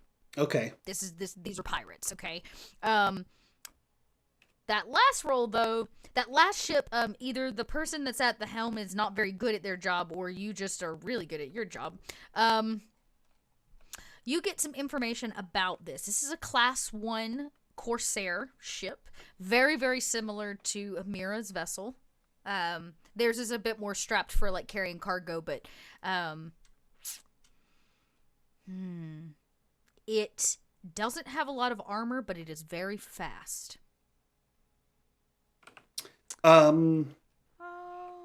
It is, yes, and I will say you also managed to get the name of the grouping of pirates. The vessel seems to be tagged the Vultures. They're all Vulture, like 1, Vulture 2, Vulture 3. Do I know, and can I give you a quick culture to see if I know anything about them, perhaps? Sure. Having run in some crime circles. Yeah. Okay, let me see here. Nope. No, I don't come to know. Otacon. This is way the hell out. These aren't like pirates of Hamura. These are pirates of Otacon. And there are a lot of pirates out here. I will say this though. You may not know anything about them, but you do know this far out you have a few options. You destroy them, or they destroy you, because they're coming for everything on this ship. And that you're not actually that far from the nearest portal station. You could try to outrun them. I don't know that our ship is not fast. a horrible plan. Our ship isn't pirate fast. We can't outgun them. There's too many. I don't know that we can outrun all of them. That crit is what gave me that information? Is that correct, Dot?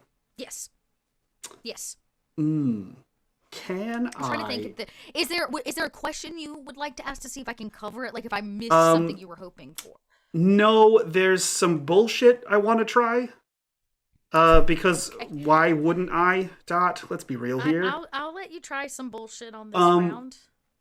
Then I'm gonna make Tal make a piloting check. So they were trying to hack us. So this wasn't like a sensor check. This was like a counter hackery. This is a counter. Yeah, right. They're pirates. If they blow you sky high, they don't get anything out of this. Their goal is to shut your ship down, come on board, kill you all, and take your stuff. They're pirates. Yeah.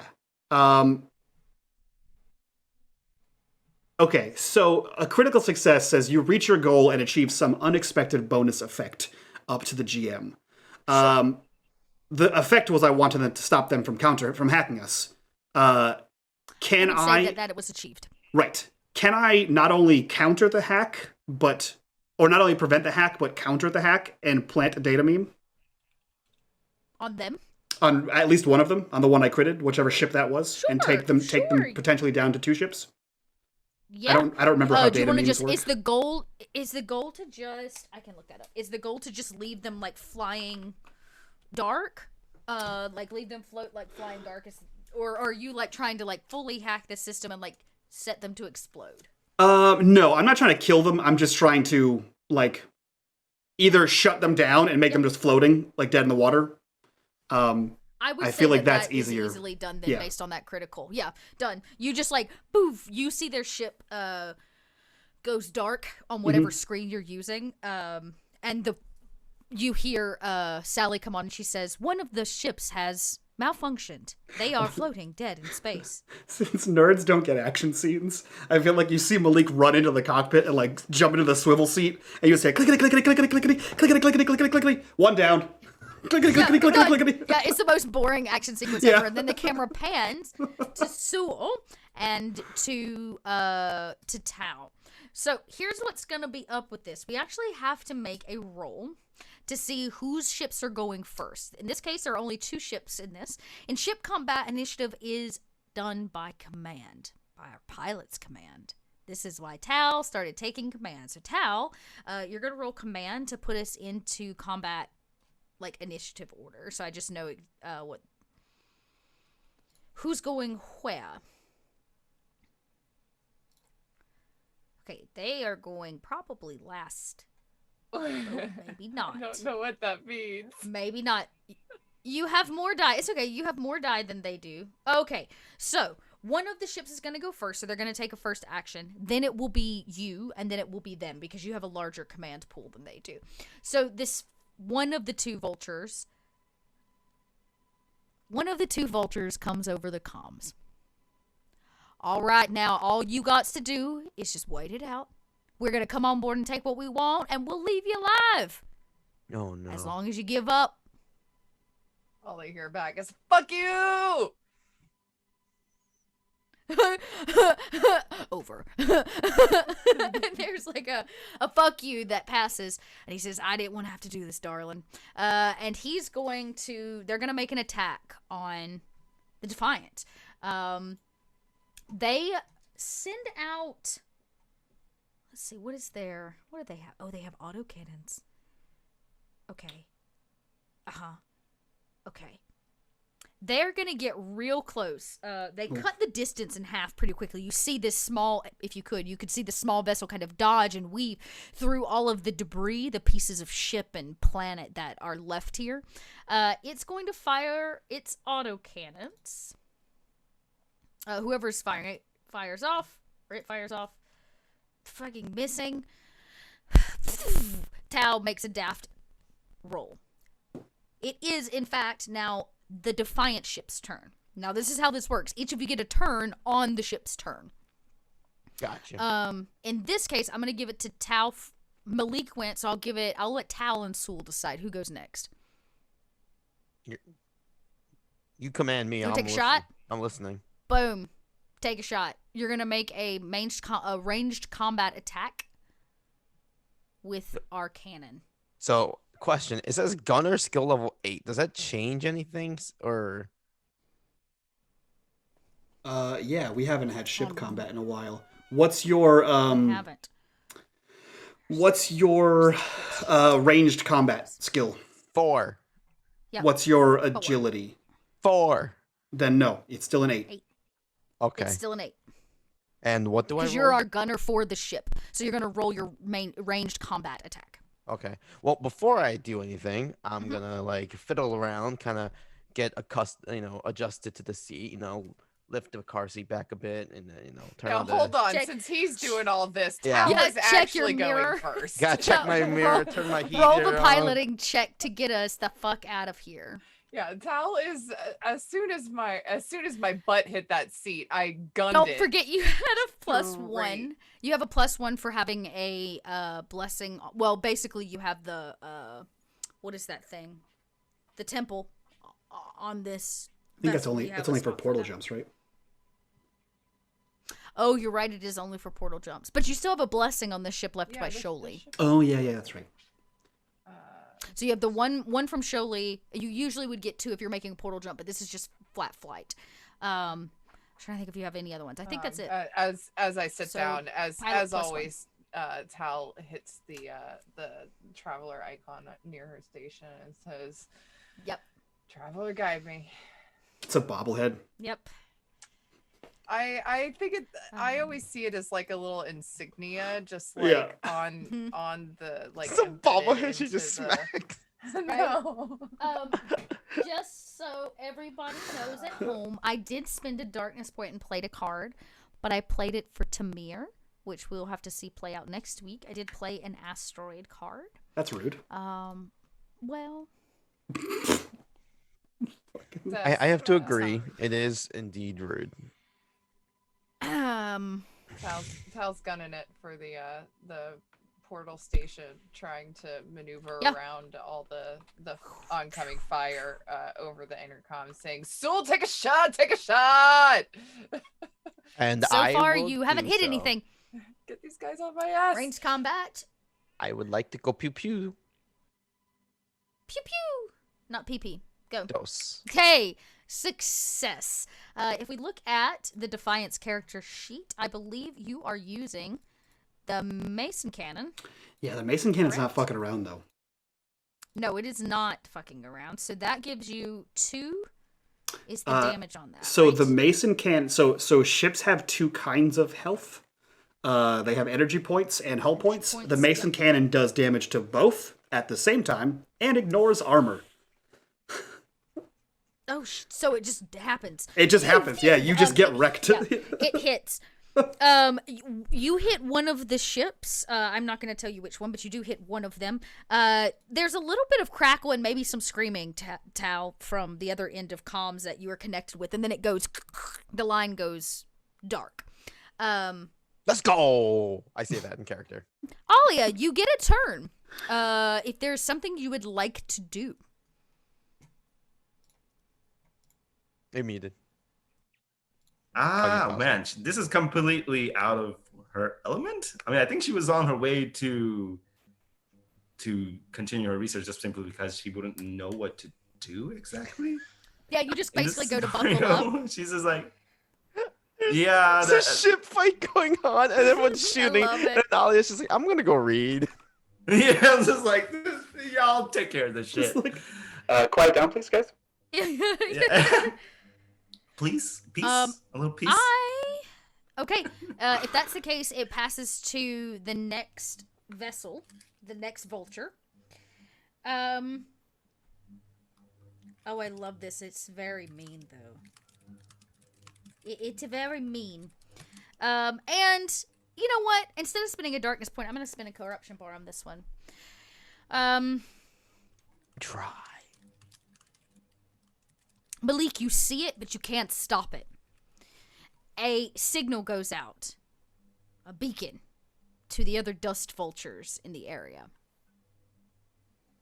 Oh, the ship took 2. I'm sorry. That ship took 2. That's how much you dealt. Have you been hit? No, they failed at hitting you. They failed. They put out they use a darkness point, or basically I'm using the corruption bar, for the dust vultures to put out a sensor for more fighters to come and help them capture this ship.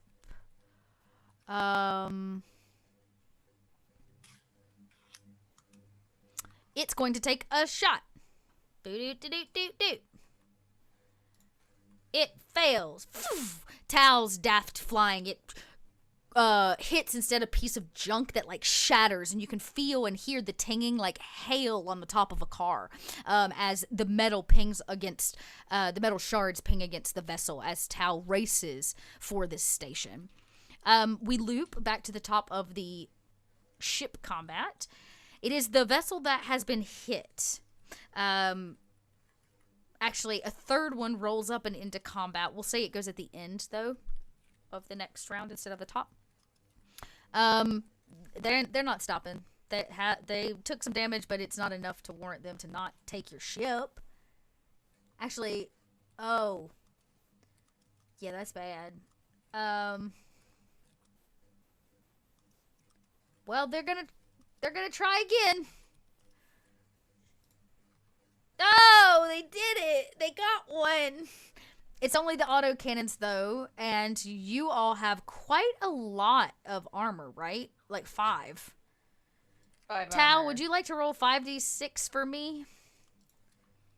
Come on. Only negating 2 points of damage, so you have a very high probability here. No! No. How did I roll 3 ones? It happens.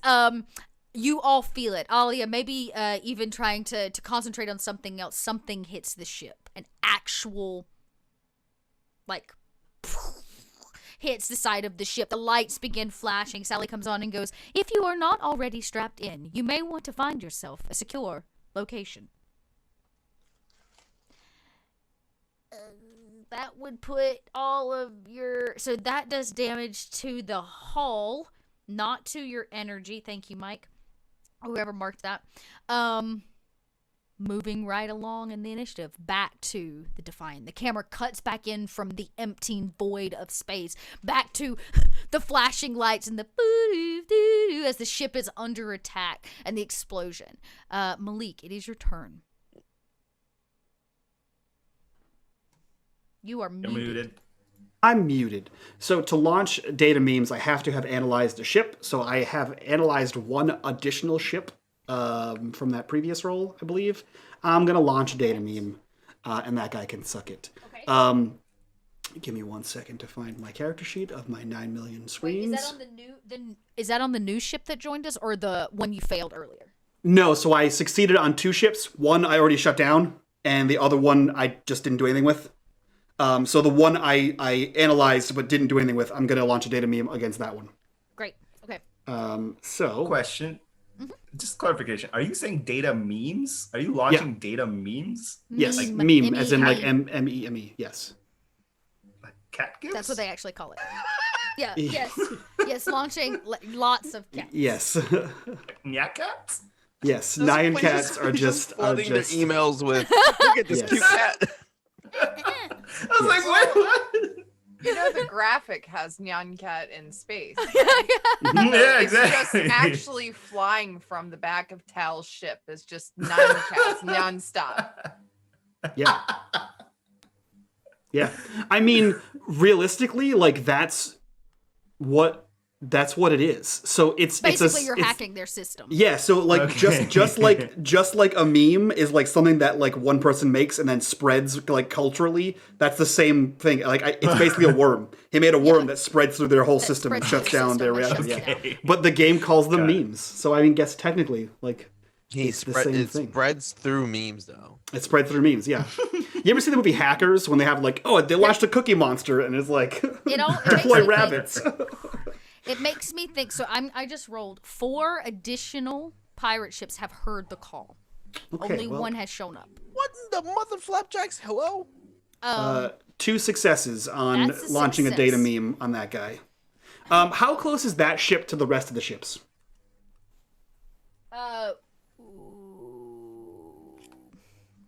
Well, one of them's been left behind, so ship 3 is basically gone. Yeah. It's dead in the water. You're talking about ship 2. I mean, they're flying relatively close. They're all headed for you, so they're kind of convening. So I would say they're close-ish. Okay, cool. So data memes get to target systems. I would like to use that data meme and both of its successes to target the reactor core. And explode them? I don't know that it actually explodes them. The details are vague, so it's kind of up to you, Dot. The details on what a data meme does are super vague. At a 2 limited success, I will say...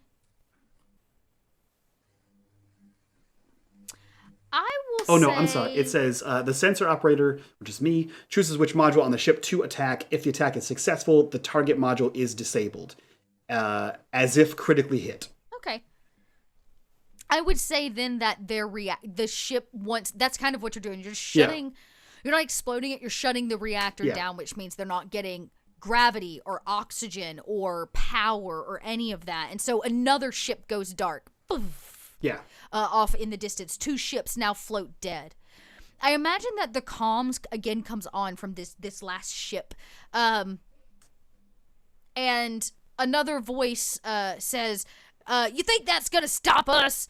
And then, Tal, you hear somebody in the background go, what is that? No! Ah! And people start screaming. Malik's busy hacking, so he doesn't get to see it. Clickety, clickety, clickety, clickety. Do I is this over intercoms or at all? It is or- now, no, that's gonna be to the pilot seat, because he's Okay. like communicating with Tal as pilot, but it is your turn. My turn. Oh, I'm gonna go Yeah. pew pew some more. You've got at least 2 more ships. Okay, which is so fire again. the one that I shot at? Do I still see that? Is it still up? Yeah. I'm gonna shoot that. I'm gonna just keep shooting. Is at that the same one you wanted to take down, Malik? Yeah, keep shooting at the same one. Go ahead. Go ahead. Okay, I'm doing it. You might now. actually explode them. 2. Hey. You do. The I'm other gonna ships are not on you yell. yet. I'm gonna yell down the hall. I got one. So basically, there are 2 ships floating dead in the water. One just exploded. Sewell blew it up, and the fourth one has pulled in, kind of not on top of them, but nearby out of the debris, hearing the call. Malik, now off in the distance. You can see that the radar screen, more of them, Tao, you probably see it too, based on the bridge, like they're at the bridge. 3 more vessels way off in the distance are pulling in rather quickly, headed your direction. My God. Yo. Do I have any knowledge of this, or would I not see that at all? Yeah, would- Malik hits the comms. We have more incoming, guys. We gotta make moves. Why are there so many? It's pirates. Tao, make a piloting roll. Tao flips on all comms so that all comms are open for everybody. Everyone hears literally anything that happens at any port and in any part of the ship, and you can't turn it off. So, yeah. It is Oh, open gosh. communications. Make a Open piloting communication. check.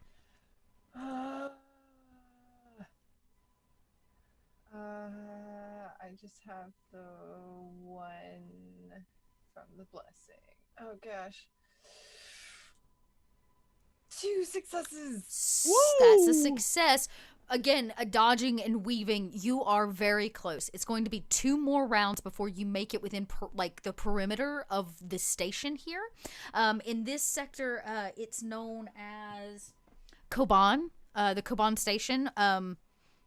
Smaller than Hammurabi, less people, but technically the pirates cannot attack you there without, well, they will die. They would know that. So it's basically a race against time. You have 2 more rounds before you can make it. Unless you make a critical. I would say a critical would knock a round off, if that makes sense. Okay. I do have a question because I'm not sure how this works. I know as a feature of command, you can use an action. I'm not sure. I didn't see it in the combat actions in there to essentially order someone to do something. If I were to yell to, let's see, I'd probably yell at Malik. Yeah, I'd yell at Malik. Yep. Malik, how many of those can you take out? Take out all of them. Actually, that's They're a out of great. range right now, the other 3. So what range are they at? Right now, they're not actually even in range of, Okay. They're incoming. I would say next round, they will be in range to make their first attack against you. Okay, so Or I guess the command would be, Malik, don't let them get close enough. got it. There is one ship that is close, though. Dot, I take it back. It turns out the data meme, it does give you details on what it does. Oh. It's bad. Okay, So great. it's long range, and hits them as if you crit them. So any hit is a crit. What makes it really bad is when you target the reactor, it explodes. Great, that's what I thought. My gut instinct said it was going to explode. So I can target the reactor, the bridge, or the graviton projector, and by targeting the reactor, it detonates.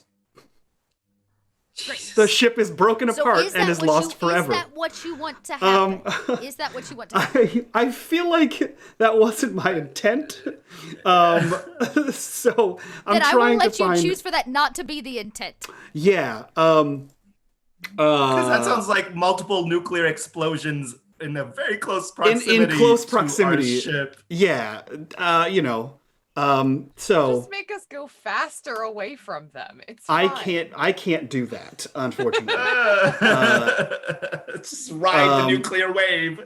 That's exactly what I was thinking. Yeah. I will say this. What I will do, because it's less nuclear, but I will target the bridge with both of those previous attacks, which says the ship can no longer be maneuvered, which means it stops, which is great. The captain, pilot, and sensor operator can no longer perform their actions. The engineer and gunner stations are normally functioning, except everyone on the bridge risks damage, and the module suffers explosive decompression. Right, So correct. Okay, that all I makes vent their sense to me. bridge. Yeah, I can't do anything. I'm preparing. Oh, you said there's one in range? I guess what I need to know is, so you shut the bridge down. Are you wanting to vent it? Like, do you want to kill these people, or you just want to leave them floating in space? That's that is an important question for this combat. Man. Under normal circumstances, but this is season 3, Malik. He vents it. He has a problem with some pirates recently, and he spent some hard time on a pretty shitty planet with monsters that tried to eat him pretty much all the time. Then you're really gonna hate me before this episode. Yeah, he's not feeling the pirate situation right now, and he vents some atmo on both of those. And both of those have been vented. The crew, Tao, you heard it. The screams of people being vented before space takes over and the silence on the other end of the comms. One ship remains hot on your trails. Per Tal's instruction, he's going to try to hack that one. So fortunately, data memeing takes two actions. So I'm going to try to analyze that first with a sensor roll. Let me see here. Yes, make the sensor roll. And they have a minus 2. I'll also say this. That was daft piloting from Tao. Tao kind of weaves and dodges as she gives this command to Malik. Since you are manually piloting this, I'm going to say your front windows have to be open, Tao. You see something interesting. The ships explode, but there's a fourth vessel. I'm sorry. There's another vessel incoming hot and fast towards this ship that Malik is trying to hack. Roll an observation.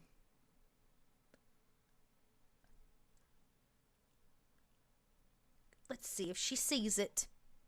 And then we'll let this happen, and then we're going to cut to, it would be Alia's turn. After she sees it, does it pop up on sensor? No. This is dead with the eyes. On the side of this ship, you can see it's like cutting across the bow of your vessel towards these oncoming ships, is a ship you know. It says the Corsair on the side. Attached to the other ships? Nope. Attacking. It looks like they are headed for the 3 vessels that are incoming towards you. Looks like they're going to cut them off. They look like they're attacking those ships, not like they're going to attack us. They are not in trajectory for you in any way. As I see that, I say, that's weird. The Corsair looks like they're attacking them. Malik, I'm sorry, what? You hear the word Corsair, and then sure enough, a new boop, boop, it appears on your radar.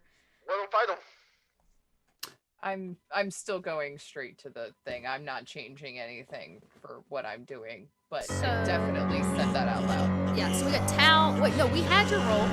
So now it's Ollie's turn, and then we will cut, because we got Malik's roll, right? Malik. Yeah, I rolled a 2. 2 successes. On the meme against them? No, so that's just 2. Oh, that's right, the first roll. Yeah. Okay, so that's a success. I have a question for you. How close was the ship? The Corsair? Or how close is the Corsair? Long range. They're at long range. So our sensors would pick them up. Are they still at long range? Yes. Like I said, they are not headed for you in any way whatsoever. Their trajectory is for the vessels that are far out. Yeah. I think as soon as, like, Tal, like, almost confusedly said, why is the Corsair coming over here? Like, he hits he hits the sensor button, and, like, as the reading's printing out, you see him again, the same face he made when he was gonna hit the fucking vent space, the stupid idol. He hits the comms as they zoom by, and he's like, what the hell are you doing here? Yeah. The comms, there's a moment. Actually, no, that rings out. Everybody hears it. What the hell are you doing here? And the camera cuts to Alia. Alia. Perfect. Where are you? So she's still in her room. She was trying to actually, I guess her way of helping was trying to maybe pray and see if she could. Okay. I was going to ask if she could bless the ship, but she knows you can't. The Corsair. I would give that +3. So in this case, if you wanted to bless the ship, I'd give the +3 to Tao for piloting. Yes. In this case, because you've not actually used that bless ability yet. But you would know who the corsair belongs to very much, and you would know the corsair. You hear that come over comms. Oh, so, and she has no real idea about the history between Samina and the rest of the crew yet, right? I think that's what we established. I know, like, nobody. Yes, that is super correct. Yeah. Yeah, that is super correct.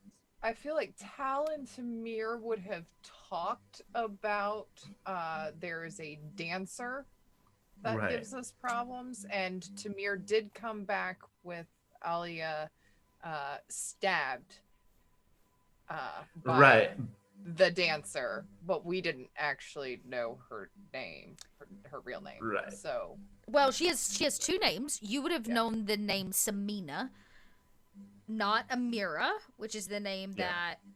No, I think she knows Amira as well, because she says, I remember, like, she does, but when she had I'm saying if they don't know it, they don't use it, and therefore you have no way of making that connection. Yeah. So we would have used the name that we knew, but you know, unless Alia said anything back, we wouldn't have talked very much about her. Right. So, like, she wouldn't. I don't think Alia would have made the connection that it was the same person that the rest of the crew knows. So, Samir. Okay. So, does she have This is access to gonna be comms? Yeah. Yeah. Tal to opened up talk comms to for the other everybody. ship. To the other ship. Or well, no, you haven't opened up comms yet with them. You've only opened up. They have opened. The other ships opened up comms with you, but so far the Corsair's not made contact. Okay. Never mind then. Ooh, what would she do at this point? I'm trying to see. Would this be like? So, you hear her over the comms. I wish I had my thing. Over the comms, go. Do not shoot that ship. My sister is on that ship. Please. I'm sorry, what did you say? My sister, she's on that ship. She's trying to help. I'm just letting you know, she's not one of the pirates. Malik, you hear that too. You know that there's only one female aboard that calls that ship home. That's a pirate ship.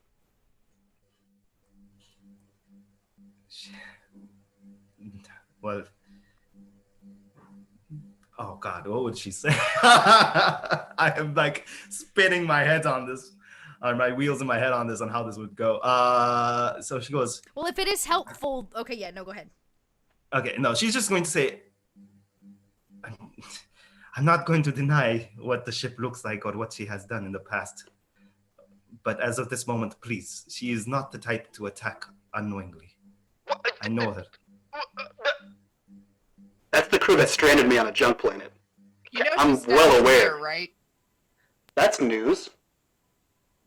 I'm sorry, A what? lot happened while you were gone, as I'm flying. Then the comms come over. Corsair to the defiant. Oh, fuck you. Corsair to the defiant. Oh, mother. What do you want? Well, we were here to help you, unless you don't want it. And off in the distance, you see one of the ships explode as the Corsair passes by and takes one of them out. Why? You just hear Alia go through. Samina, what the hell have you done?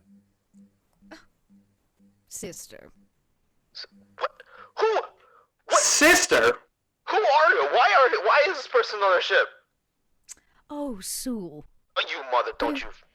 They did rescue you. I swore you were going to rot on that asteroid. GM, I would like to turn my cannons towards the Corsair. Okay, you are welcome to do that. Captain, Cap, just give me the word. Give me the word. No. He seems very, like, unstable and just, like, shaky as fuck. Sewell, focus on our attackers. She has been an attacker for years. Sewell, Months. focus on the current threat. I have a particular interest in turning in vultures. You know, for every one you take back to the station, you get 1,000 burr. It's easy money. Sounds like Fuck we're that. hunting vultures. With all due respect, we're a science ship. Last time I checked, you were a ship full of fugitives. I'm gonna turn my cannon towards the vultures. Oh, sorry.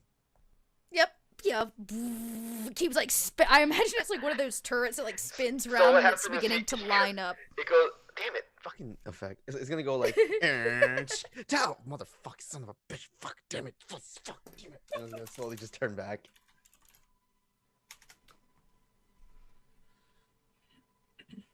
It's your ship, Captain. Rescuing you was expensive. Do I have to go through like some sort of game mechanic, or can I just start shooting? If you want, you just have to wait till your turn, which technically it's not Okay. your turn. Gotcha. It's ship number 4's turn. They are being hacked, but are not completely hacked. They are going to take another shot at this vessel. They fail because I have yet to succeed a single roll tonight. That That's is not true. okay. You hit our You ship. hit it, yeah, you hit us once. Oh, Mobby, I hit y'all once. Hey, listen, it's still a success. I hit y'all once. I have put, what, 7 pirate ships on you? I've hit you once. Listen, Dot, we can't all be critical Assad. It's finished. It's finished. Well, one of those ships is done. It fails. Again, Tao's piloting is, you see it coming a mile away. It loops now back into our vessel. And back into this vessel, because the ships just came in range, as did the corsair. It is top of round Malik's turn. Malik, would you like to finish that data gen roll? Yeah, I do. But there's definitely like the overhead camera shot, and you see like the comm deck laid out, and you see the sonar, and he has the Vulture 4 targeted, and you see his hand hovering over the Corsair, like he's gonna retarget that one, and then he like looks up at Tal and double taps on the Vulture and launches the meme attack. Let's see what happens here. Success. Okay, that'll Success. do. Are you venting him again? That one's pretty solo, right? It's not, and it's at long range. This is the last of the ships that was in short range. This was. Oh, it's in short range. Yeah, then he vents it. More bodies. You hear the voice come back over. Every one of those pirates that you vent into space is worth 1,000 burr each. Do us all a favor and stop. Oh, is your ship not Soul, it's your turn. Okay. not fit for picking up space debris? That's a shame. She says, no, that's what your ship is fit for. Sounds like we got a bunch of burr. She Soul's says, too gonna- bad nobody oh. in this system wants your junk. I'm gonna vent your sister. Captain. She's calling your ship a junk. I can literally turn this around in 2 seconds. I can turn the cannons in 2 seconds and target. Sorry about your sister. Don't care. I can destroy. I'm gonna let me know, Captain. Just let me know. I think at the point, Alia goes, Samina, can we try not to keep antagonizing others for once? How are you her sister? This doesn't make any sense. She goes, it seems that you have not revealed all to them, sister. What have I need to I'm pretty reveal? sure Priestess Sholey told you. No. She kind of, there's like a moment on the other end. She goes, nothing more than you need to. If you don't mind, we're gonna finish off these 2 pirate ships since you've dumped a fortune into space. I'm gonna attack the one that she's I trying to guess we'll target. see you at the nearest. Oh, you're gonna attack them! Yeah, Oh my god. I'm attacking the one that she's trying Okay. to. I want to. What's the word? Make a long range attack. Yeah, you want to cut off the vessel that, because you can see like they're setting up to basically capture the ship. Yeah, I just wanna through, shoot like, it. a claw. And actually, Go I'm ahead. sorry, I keep using. Am I able to use my judge's talent? Oh yeah, What is it? the auto crit talent. It's an auto crit. Oh, absolutely. You use the auto crit. You see that their like claw that attaches them and pulls the vessel like into them shoots out through space to go grab them. But in a slow motion moment, we see the fire, like the shots like from the cannon, and it blows that ship up. It takes out their claw. So I would say the way it works is as the dancer is explaining to us like everything we were listening to, like Sul just like turns and he's like not just pressing it, he's like punching the monitor to fire, and he's just like, fuck it, fire, fuck, and he just like punches the shit out of the monitor. It fires and is successful. And then, oops, I guess. I don't know. I don't care. At this point, Samina says, I see nobody wants to play nice today. Well, you're welcome for us rescuing you. Thanks. Unfortunately, not everybody listens to me. When did you rescue us? Oh, right now. You would have been dead in space with all of the vultures coming your way. Question, that claw that I destroyed, was that our ship or was that their ship? Their ship. Okay. Their ship. Just wanted to clarify. It was the claw they used to basically like connect themselves and reel in another vessel. They're also pirates, right? This is what they do. I'm pretty sure we took And Samina, 4 to their and 1. Samina Cal. says, well, since all of you are so testy, I guess we'll just have to get a drink at the nearest station. See you there. Fuck that shit. This is me just in my little seat. Like, fuck. I mean, you've basically smashed the HUD screen, but, like, you're not going to do damage to this massive ship with your bare hands, unless you'd rather take damage yourself. Oh, no. I have no interest in But hurting. yes, the screen is, like, it's, like, sputtering. You're going to have to replace it. Like, you've smashed it with your hands, but, like, technically you can still fire the cannon. You haven't broke the cannon, you just smashed the screen. It's like when you crack your iPhone, but it still works. So Sul looks at the screen, like, fuck, damn it. It's always our fucking fault. And our engineer's in a coma. So. How?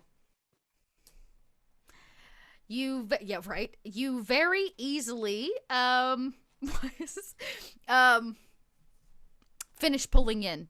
You see that whatever is left of the pirates, the corsair is dealing with, and you hear the station master, like whoever docks the ships, simply say, "What is the name of the place? Damn, I keep forgetting.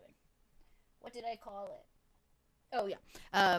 This is Station Koban Station. To vessel, the Defiant, to the Defiant. Please come in, the Defiant." Captain Tomb of the Defiant. Permission to dock. What are you carrying? Materials. Ship like that's... there's like a pause and he says, you came a long way to come mine some junk. It's not all junk, but most of it is. He says, well, we've had a rising of pirates in the area. Can't be too careful. You have 8 hours. He says, you have 8 hours to refuel and finish what you need to do. And then I want you off my station. Over and out. Even though we don't say that. Mike says that every time. And then you hear him like click and give you the coordinates for docking to the station. And you've been approved. The ship has 8 hours. That is as long as you can be here. So as I start docking, I once again over the intercoms. All right, everybody has 8 hours to do whatever you need to do while we're here. I swear, do not start any fights. We will have to leave the station, and I don't want to leave with a blockade of pirates on our ass. I'm sorry, you didn't scoop a single pirate? What the hell?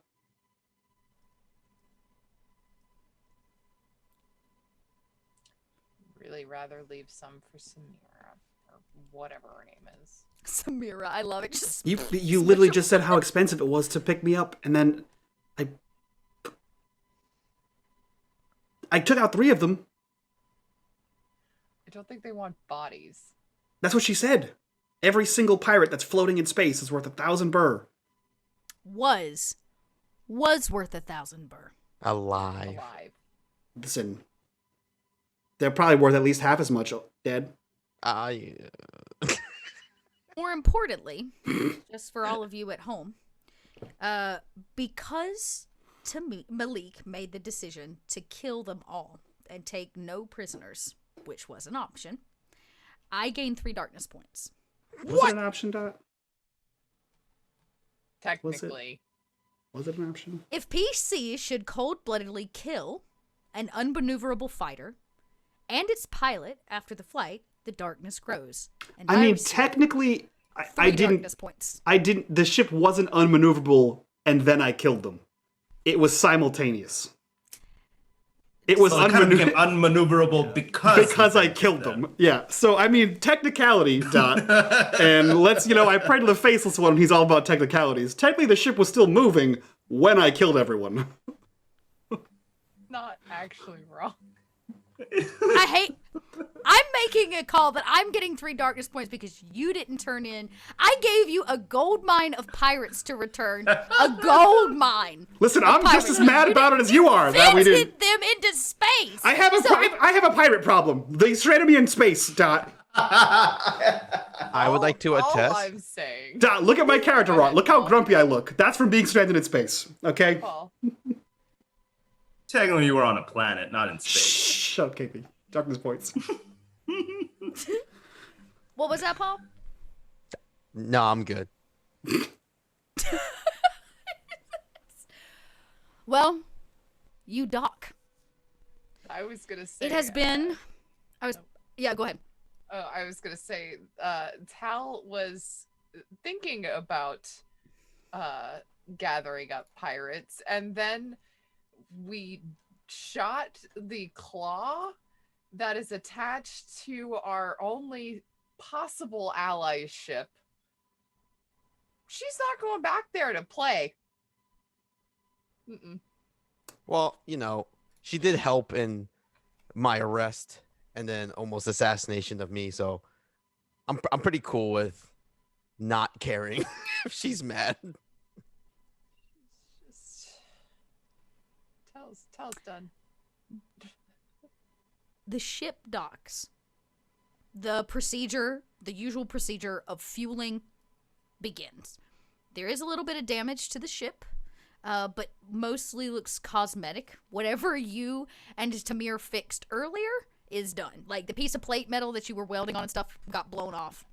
You're going to have to do it all over again. But other than a punched screen and a little bit of cosmetic damage, the ship actually looks in pretty decent shape. Am I able to try to replace that screen anyway?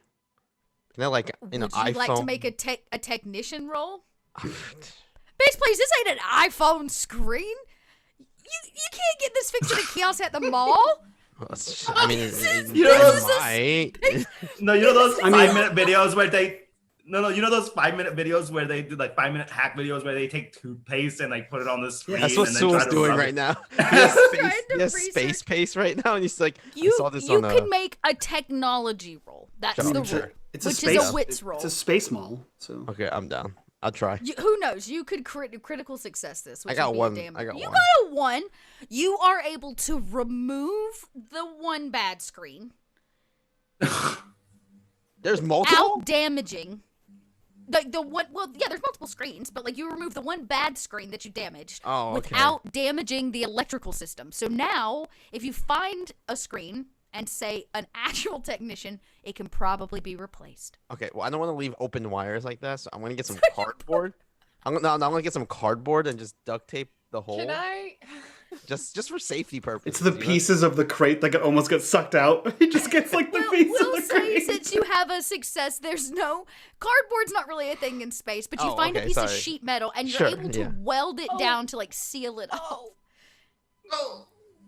I don't want to weld anything. I'm just gonna put some heavy items on top of it, just so it can cover. That it. sounds So way now more Sewell. I imagine Tal, you find Sewell trying to hide this hole Sewell, what are you doing? Why is there a hole? What did you do? Listen, I'll fix it. I can find someone, I'm sure. What did you do? I like look at my hand, and like my hand's like bleeding from like the punch. I'm like, you know, I'd rather not talk about it. Okay, what did you break so I can fix it? I point at the broken monitor, the cracked monitor that I took out. It's like just I imagine it, just it on the floor. Hey, Sewell. Next time you leave it there and you tell me, because I know how to fix my ship. Okay. Okay. Maybe. You know what? While we're here, I turn on comms. Hey, Alia, can you make sure that you work on getting supplies? Malik, find out anything you can about anybody who might want to hurt us. And also, someone please find a punching bag for Sewell. I'm just gonna leave at this point. Like Sewell just like kind of like with his head not really down, but he's just like fuck it, okay. Yeah. And he's just gonna walk out. I will immediately start trying to fix the screen because I do have technology. I was about to say, roll a technology roll. He removed it. The good news is you look it over and you're like, oh, he didn't actually break anything but the screen itself. So like no wires are broken. This should be a pretty simple fix. If you have a replacement screen, you may have to pull it out of something else. Yeah, I'll probably find a place where the screen isn't really needed or isn't in use very often. Maybe out of yeah, you have some spare parts, right? Maybe you even go dig through the junk, see if you find something. Yeah. So let's get the technology roll. Please. A limited success.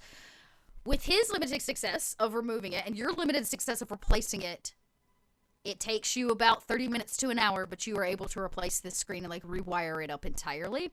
All the colors are backwards. It's like red versus green kind of a thing, but it succeeds. You know what? But that's okay.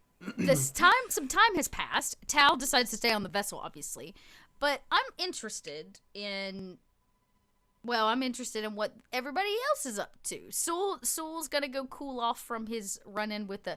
Oh, I can't wait for her to. Nah, I gotta go to the med bay, and I'm gonna fix. Oh, that's right. You need to go patch your hand. Yeah, you got some fix glass up my in your hand. And also, I got bit, where it's still from those dogs.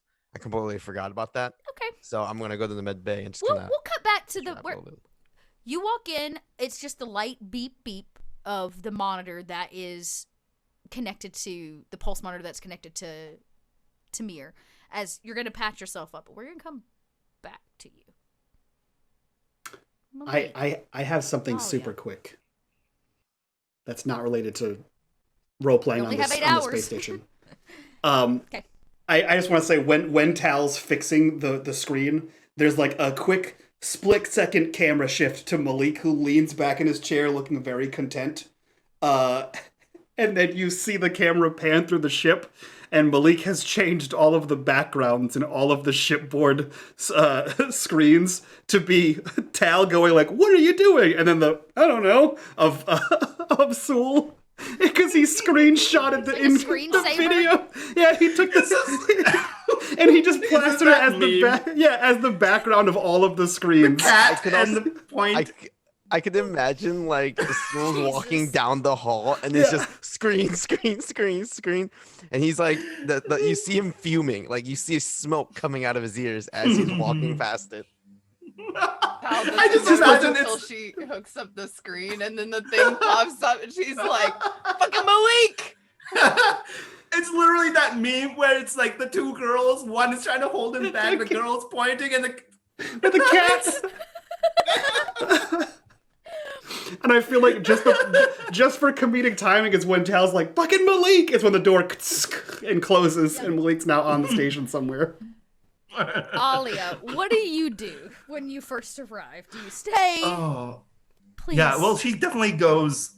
She leaves the ship with the intent of getting the supplies that Tal had asked for. But along with that, did the corsair dock? Because she did say that she was gonna meet them to get a drink. She did not yet. It hasn't docked. It doesn't dock right after you. It's gonna be at some time, but it will dock. Okay. Don't you worry. Is there anything you want to do? How about this? From a GM perspective, is there anything you want to do before it docks? I mean, I don't think she would have any malicious intent. I think she would send a message out to Samina and basically going, "We need to talk." Okay. And you are gonna you're gonna need to try to connect to their comms. Are you gonna try to do this privately, secretly, or you just doesn't matter if anybody sees you or hears you? I think just privately for once, just because she has no clue what happened. Like she has no understanding about the history and what's going on. Okay. And as much as she trusts Tal and Tamir, like she wants to first get an idea of what she's dealing with here, because she knows that Samina is she's done bad things, but she's not a bad person. At least she feels so. Mm-hmm.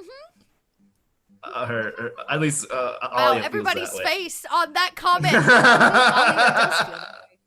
Oh, she doesn't know. She has no clue. She doesn't know. Okay, so I'll say this. You try to reach out, but it seems that she has shut her comms down. And maybe you even find yourself kind of at the single cantina here. Maybe all four of you finally do. Does everybody eventually leave the ship when they're done with their fixing? And so do you come on board? This is the first time you have been back in any kind of public place in a year. Oh my god, it's like 2020. Oh god. So, is this, would this be after like? Oh, sorry, go ahead. Yeah. This is after the screen has been fixed and about an hour has passed of just like the huge. But this space station's a bit smaller than even the last one you went to, the Hammurabi station. Remember? That's where you actually met Samina for the first time. I mean, if everyone else is stepping This out, place probably doesn't. Yeah. if everyone else is You're stepping gonna out, have I to wait for the probably ship to would, be yeah. fueled and fixed, and yeah. I probably would follow, but I would be like, I would clean up, bandage myself up. I would go to my room, put on my new outfit, like not look like a prisoner, and Okay. I have a face module or module mask. I don't fully know if I'm safe publicly. So I would probably turn it on, not to get a new mask. It's just more like a distortion. Yeah, it distorts. It's like a kind of like a sheen or a It's glimmer kinda like, I that just wanna make it distorts the look, face. Yeah, I just want to make it look difficult so that if It's specifically meant so that it can't read your face. Like a camera can't pick your face up. and then I'm just gonna put a deep hood on and kind of like Cool. I would go out if they went out. Perfect. Similar to like the one that Alia wears right out in public, just because she's a mystic on the run. So maybe not the But distortion. before you get to your room and you put on your smancy new clothes and your face shield, Shit. you are in the med bay. You have to peel the glass out of your knuckles. This is like thick, dense green glass from the HUD deck, and as you're plucking it from your knuckles, the beep, beep, beep of his monitor stops. And I don't mean it goes like, dude. It doesn't like cut out. It stops making noise. And if you turn around to look, Tamir sits straight up. His eyes are open, though they are covered in an inky blackness. His mouth drops open, but it is not his voice that like spills forth. So you begin to hear a song. A beautiful song. A song that you've heard before. A year ago on Kua, you had a vision. The Emissary came to you. And a song played. A song that you can't quite understand. You can't make out the lyrics to, but the the tune, the resonance, the melody, it is sad. And it cries out, calls to you almost in some strange way. And then as sure as this happens, Tamir's body smashes back down to the metal table. The kind of band around his waist is still there. He's still strapped down, and his body goes back, and you hear the machine. Boop. I would. So I first like look around to see if like anyone's in the room or like no, it's just me, right? It's So, just you. I'm gonna Nobody run. else witnessed this event. I run to Tamir's body and I like tried to like tap on him. He's like, I don't understand. Like what are you? Why? Like what is going on? And I kind of like slowly nudge Tamir and just push him a little bit. I'm like, whether it's you, Tamir, or those fucking other people, like, and Sulk starts to kind of like break down a little bit. Like you see him just kind of like not saying the words correctly. He's just like, I don't want to do this, and he just kind of like keeps pushing. I don't want to do this. I don't want whatever you're asking me. No. And I just keep like pushing. He's like, damn it. And like just out of He frustration. doesn't budge or move. Yeah, and out of frustration, maybe you're pushing on him a little bit, and then you realize that one, he's not responding, and two, in this emotional state that you're simmering in, it's not really Tamir's fault. And you find yourself once again in a bit with your hand still bandaged, still freshly bleeding from the glass that you just pulled out of it, that anger, that aggression. You find yourself pushing on your friend. And you maybe have to catch yourself, and you stop, and you realize that this is not helping your situation, and it's not making you feel better. Who knows? Maybe you just saw something. I'm assuming I'm still kind of bleeding from my hand, and me doing what I just did. Yeah, Probably. you've like bounded. It's just got to seal it a little bit. It's not really had that chance. I would take some bandages and like cloth and like whatever blood I might have gotten on Tamir by being a little too aggressive by like just like trying to wake him up. I would like clean it off and like just yeah, and then just kind of just like put the rag down and just sigh and just walk out.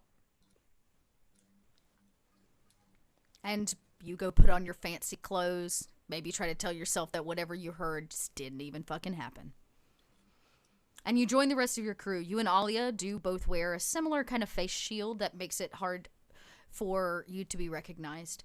And as all of you cross into the main station, a ship arrives.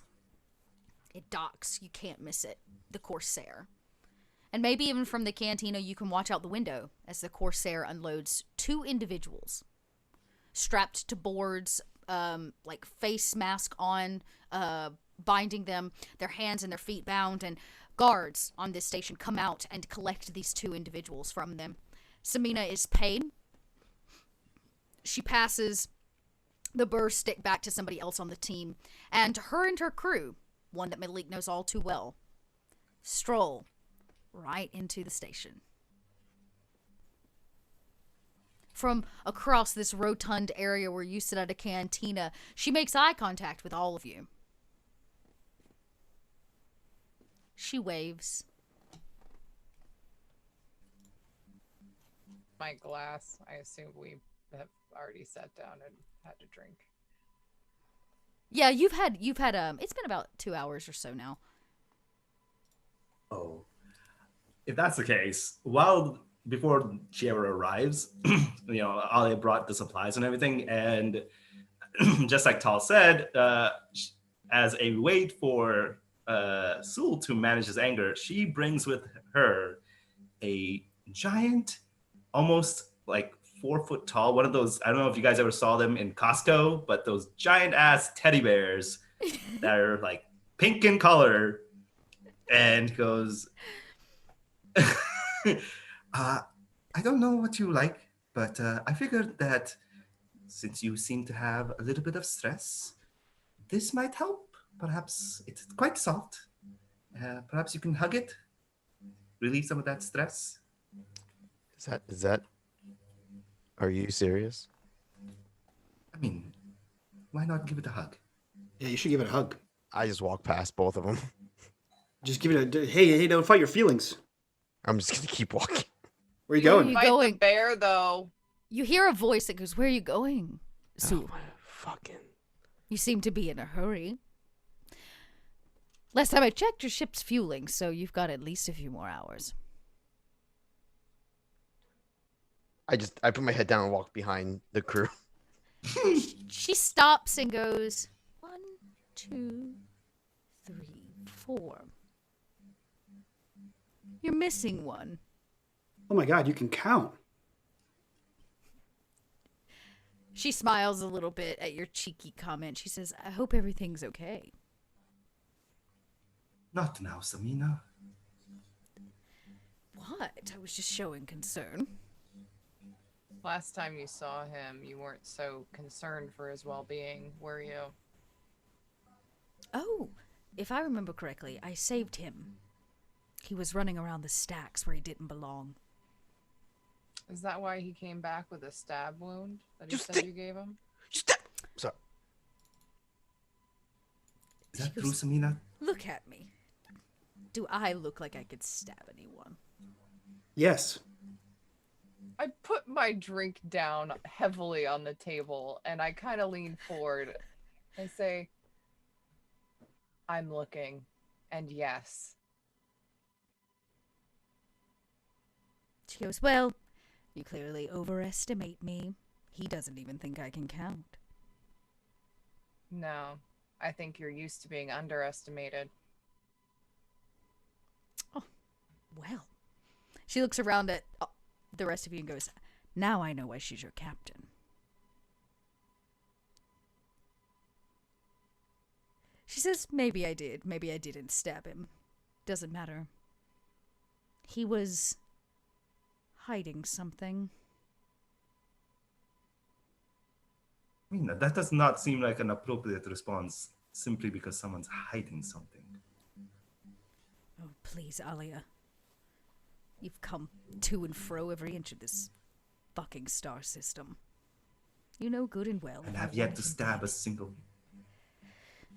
If I wanted him dead, I would have killed him. As I'm gonna take a sip of my drink, and under my breath, I'm just going, "If I want him to, you can." And she goes, "Though you're curious." She kind of points right at Sewell. What? Last time I checked, you were rotting on an asteroid. It's funny, your father's mind is worse off than you. And she kind of gestures to you physically, noting the scarring and the harsh reality of the life that you lived in this prison. He is serving his purpose. Do I know? Because since I was on a rock, that he's dead or no? Okay. You have no idea. You probably assume your father's living the best life ever under your name right Yeah. now. And that she's probably his girlfriend. Well, listen, I don't. Whatever he has, he deserves. If his mind is slipping, good for him. Just whatever you two do, just leave me out of it. I'm sick of both of you. Oh, she says, "Don't have to worry. Your father is, what do they call it? A vegetable? He's a piece of flesh. Little bag of meat. He's simply Oh, a there to continue to fleshtable. a fleshtable." Wow. Still kind of puts How? his like drink down very hard, like suddenly. What do you mean a vegetable? I mean, so you think by now that you would know the ways of your father. He has a soft spot for, or had a soft spot for lost children. Those charity cases. She looks over at Alia when she says that. You know, likes to take in the riffraff. At the mention of a After child, your I'm gonna look at Tal. He made a mistake, I guess. I don't exactly know what's happened to him, but the doctors say his brain has turned to liquid. Currently, he is being tended and cared for by a young boy he brought in just before he became a vegetable. I'd say that I cared, but I don't. She smiles a very cheeky smile. For in his absence, I have been able to step into my rightful place. I make a rather good businesswoman. Well. And now I can assure that whatever slavery rink he was running has been shut down. Al lifts her glass. Well, you've done one good thing. Takes a small drink and puts it back down. I raise my glass a little bit as well, and then drink as well. So, is your father dead? In technicality, no. But who gives a fuck anyways? He was a slime bag. Scum of the earth. But... You're no different. She smiled. She says, if you think so. But we all do what we must to survive. What the Staying in his good graces and in his eyesight or benefit to me. Whatever, I'm just gonna start chugging drinks at this point. And she goes, well, I collected what was left of the pirates. We've already cashed in on that, so we'll be out of here in no time. Is that And all you she wanted? stops and she looks at Malik and she goes, oh. Wanted? I just wanted to come say hello to my sister. Oh. And Malik, of course. It's been, 3 months? Oh, has it? You look- Time flies, so. I'm sure it does, when you don't have a clock. I'm not a big fan of them anyway. Technology. Who needs it? That's what I say. Yeah. Well, somebody must have cared for you. Because here you stand. So, it's the darndest thing.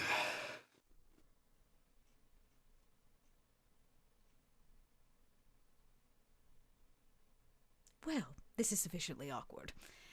There are better things to do with my time. Alia, if you ever decide to take better company, you always have a place on my ship. There's a little strange coming to you. And before she gets up anywhere, though, she goes around and steps in front of Samina and actually goes behind Samina, on the other side and kind of blocking her. And goes, before you go, though, I think you owed them something. An apology, at least. I choke a little on my drink. Oh, sister, I know that we left that horrid place together. And I know for whatever reason you think I owe Sholey something. I never said you owed her anything. And for whatever reason you think that I am, what's the word I'm looking, empathetic to their cause, to anybody's cause. But I don't owe any one of them an apology. Last time I checked, he stepped in on a business deal of mine, causing me many a problem. All of you came into my territory in the Hammurabi system, messed things up for me and mine, came snooping about. Then, you dropped the name of the head of the syndicate.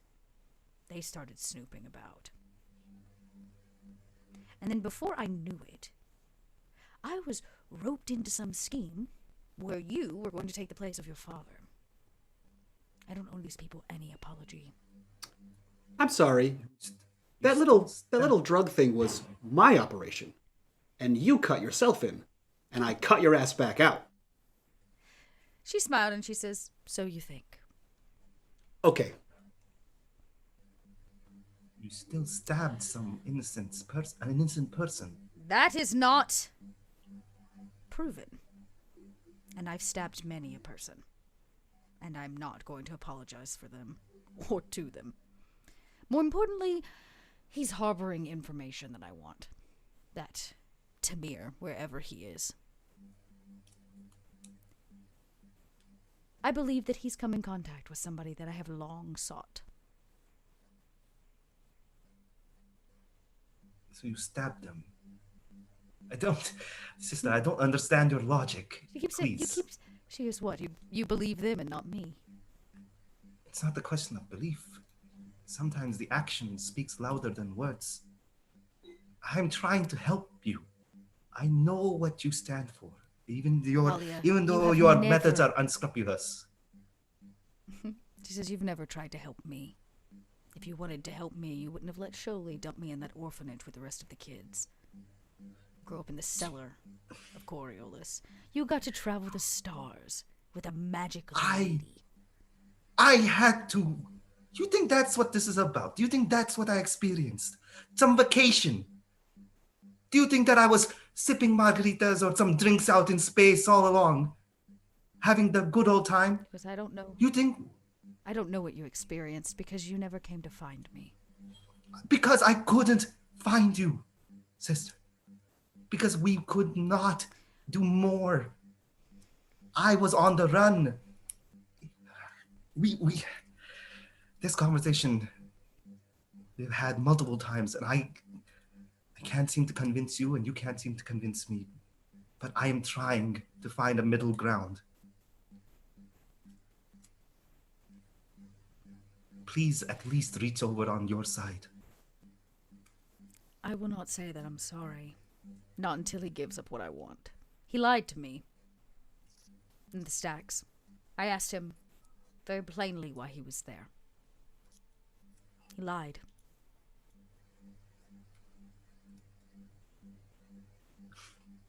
I hope you all know what he's carrying. Tamir. If it isn't true that he has his hands on what I seek.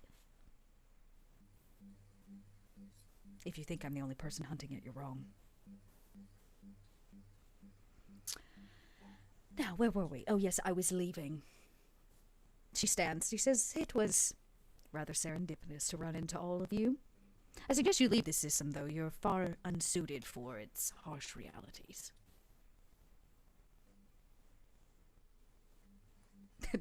Not to mention... Well... She kind of points at Saul. He is, of course, the beacon of light, pointing blame to whoever it was that blew open that prison. There will be many pirates coming. We're just the first.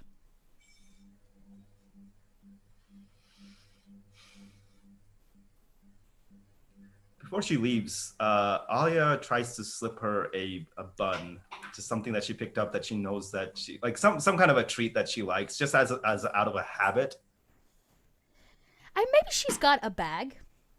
You can make a infiltration check. Okay. You can make an infiltration check if you would like to try to slip it in her bag without her knowing. You'll get it in the bag, but it's whether or not she notices. Okay. Okay. Let me find my stuff. But infiltration, which would not be my thing. Fuck. All right. Let's see if this works. Nope, didn't work. Okay. She sees you put it in. She doesn't say or do anything. You know, she's always cool as a cucumber. Her crew, though, this might be the first time all of you have laid eyes on her crew, except for Malik. Malik has seen the crew. Not what you'd expect. This is like Three Stooges level crew. At least to first appearance. You ever see Smoking Aces? It's the Redneck Brothers. That's what the crew looks like. Yes, it's the Redneck Brothers, the two Redneck Brothers, the very quiet one, and I feel like there's a fourth one, but there's a big guy, like a brute strength one, but yes. She smiles and she says, I'm sure I'll see you around. Though I tend to spend less and less time on Coriolis, it's rather volatile.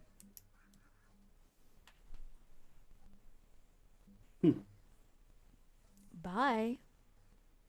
And she kind of sachets off away, leaving what I imagine is a big, dense hole of silence at this table.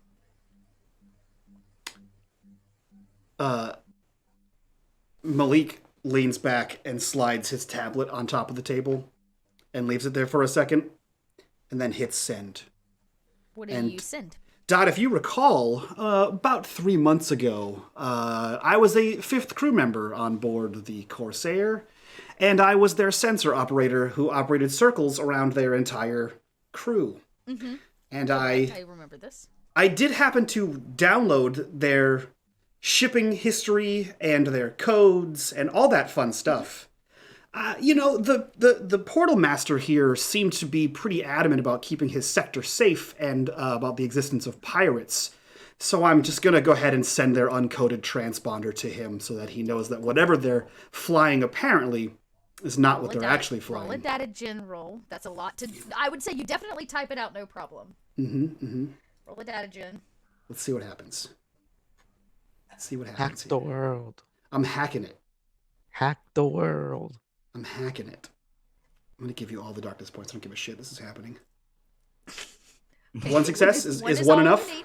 Perfect. One is enough. And you Perfect. send it out to the local dockmaster, like the man that... Yeah, whoever's like the local, whoever makes for their local enforcement. All right. This goes out, and promptly as it does, something else happens. A young man walks up. He wears a formal suit, his name badge, and then under it says courtier. And he says, there's clearly awkward silence at this table. I don't mean to interrupt. And he kind of like stands at attention, but all of you have a request. A letter. A message. You have received a message from Coriolis. Spit it out, kid. I can't. You have to get from the... He kind of points over, like you're gonna have to get it somewhere else. He goes, I can't, it came in coded. It has to be approved direct for a Tal Tuma. I slam my drink down and stand up. Where do I go? And he points to like a open circle desk type thing. It's almost like a help desk, an info desk, to claim that. And as maybe Tal stands to go claim the message that she received from Coriolis, the camera cuts inside of an empty defiant to a jar that sits on a table. It vibrates and rattles and it shakes. It vibrates like a phone all the way off the edge of a table and falls to the floor. It rolls for a second, and there's a moment where you think it might break open. It doesn't. But if you listen closely enough, you can hear the sound of sobbing, of tears, of sorrow and pain. And directly above Malik's room is the medical bay, where his brother lays strapped to a table.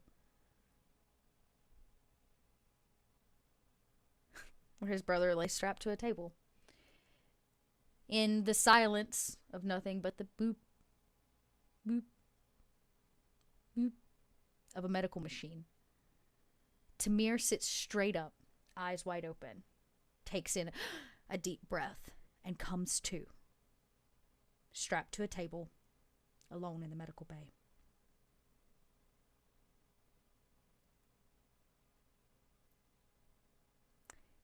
Next week, we'll find out who has contacted you from Coriolis, what happened to Tamir, and, well, there's still a girlfriend in a jar. Oh, and I guess we'll see if anything becomes of the Samina situation. You know, Dot. Fuck off. You said it was time, Mike. You gave me It a is time. warning. It is time. It is time. Good spot to end, though. It is a good spot to end. I'm just mad about it. This was episode 2. Man, was it? Again, as the top of the show, so be it at the end of the show. Thank you all for being here. This season 3 is brought to you by you guys. This was a crowd-funded season, so I appreciate your help crowdfunding it, getting us to where we are, getting us an extra hour every week, getting us that dope opener, all live action and all that fun stuff, and the podcast version to come. That being said, let's go around, do our introductions, get the hell out of here so that we can do our after show. And if you guys want a piece of that after show, check it out on our Patreon, a link for that down below. Start us off, Mysterious Messages, Taltuma. Aris, who are you? Where can we find you on the internet? And what are you up to? I was wondering where you were going with that. Mysterious messages. Who could it be? Right? Could be anyone, hi. really, at this point. Yeah. Hi, I'm Eris Savad. I make stuff. You can find the stuff that I make at erissavad.com. I also talk shit in the mornings with Nomadic, who isn't here today, but that's okay. Hopefully we'll be good to go in the morning for Gnome Brew on Gnome's channel at 9 a.m. Eastern time. I don't think we're going to do a Void Brew tomorrow if we brew, because he wasn't here for Void. So yeah. But yeah, I think that's it. Oh, also on my website, if you use the code Hot Dice Daddies, you'd make Mike really freaking happy and That's save true. 10% at the same time. That's true. We don't get anything. I just want you to use it. If you use the .army code, you don't have to feed into Mike's weird daddy EO thing. Dice Daddy. Yeah. You can also What's the do point of that. that? What's the point of that? See, Why didn't you get out of bed this morning? So Yeah. you know what? You can vote .army or Hot Dice Daddies. Well, Dot, you just lost that one. So- I'm sorry, Dot. .army. Come on. That's not even a You'll fair notice fight. that Mike he has to keep telling himself that over. Yeah. I don't have to tell me about that. All I'm just love saying how- is there's a trusted dot over my shoulder. That's it. Anyways. I just don't want to give Dot any more darkness points, guys. So I'm just. Oh, gonna it doesn't say... give her darkness points. No. Oh no, not using the code, like her Oh, losing yeah. that vote. So let's not Don't antagonize our GM. Yeah, I started with more. I think I ended with more than I started with, or the same amount. I think. Damn today. it. It's because you stole those 3. Typical. I did not. The module very clearly stated that if you killed the pirates, I got the 3 darkness points. It said if you disable their ship and then kill them, which is like shooting a downed person. Which is but we didn't. exactly what you freaking did. Technically, we disabled their It was ship by still a killing threat. them. All right, chat. We're gonna take a vote. They were a What's threat. worse? What's worse? Disabling somebody's ship so that it explodes and you don't actually feel that death, or disabling just the bridge and then sucking out all the air and allowing them to suffocate very, very slowly. I mean, wait. it's only a couple seconds. Oh wait. It's only a couple seconds. Like, And it says I- keep your 3 DP. And either way, Dot, I didn't feel any of their deaths. So, Yeah. but moving right along down our list, we'll jump over to our newest big lady full of secrets. KP, who are you? Where can we find you on the internet? And what are you up to? Hey everybody! Oh boy. Wow. So I'm KP. I go by KP11 Studios on all of our social medias. I play Alia El Sabir, our big buff lady that I adore, and this crew that I adore. Outside of Void, I do many other things. I'm pretty eclectic. I'm primarily a cosplay/portrait photographer, but since I can't do that in this current situation, unless you would like me to edit your photos, which I still do, I am trying to Twitch stream. I'm currently on vacation, so you might not see my Twitch streams just yet, unless you want to go on my archive videos or YouTube that's not properly up yet. God, I suck. But outside of that, you can check out things. I play video games. I focus a lot on my cultural aspects. So from where I come from, I try to bring some of my Indian culture into everything that I do. So if that interests you and you like to see how I take inspiration from that in my creative process, do check all of that out there as well. I'm also mostly available on Twitter. That's where I live most of my life, it seems like nowadays. So if you ever want to interact with me there, you can check that out. Or check out my Patreon if you want more exclusive behind the scenes access or early access things. So that's patreon.com/KP11 Studios. So there you go. Hell freaking yeah. And we'll jump right over to Paul. Paul, who are you? Where can we find you on the internet? And what are you up to? Hello, internet.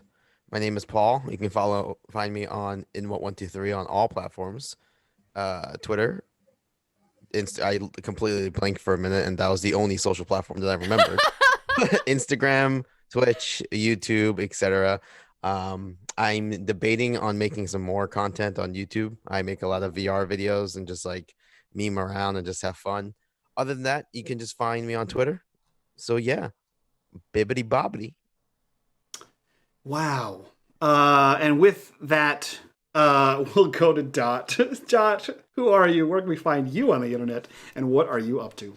I'm a Dot. You can find me on the internet where I play games and I roll dice and I tell stories.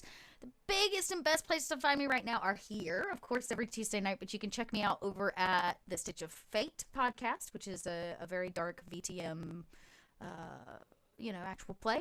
And then you can check me out doing lots of Twitch stuff for Cobalt Press, where we play a lot of 5e and use all of their spectacular 5e content to play some games. So we've got 2 campaigns launching, one this upcoming Sunday and one in the next few weeks. So keep an ear out for those. It should be fun.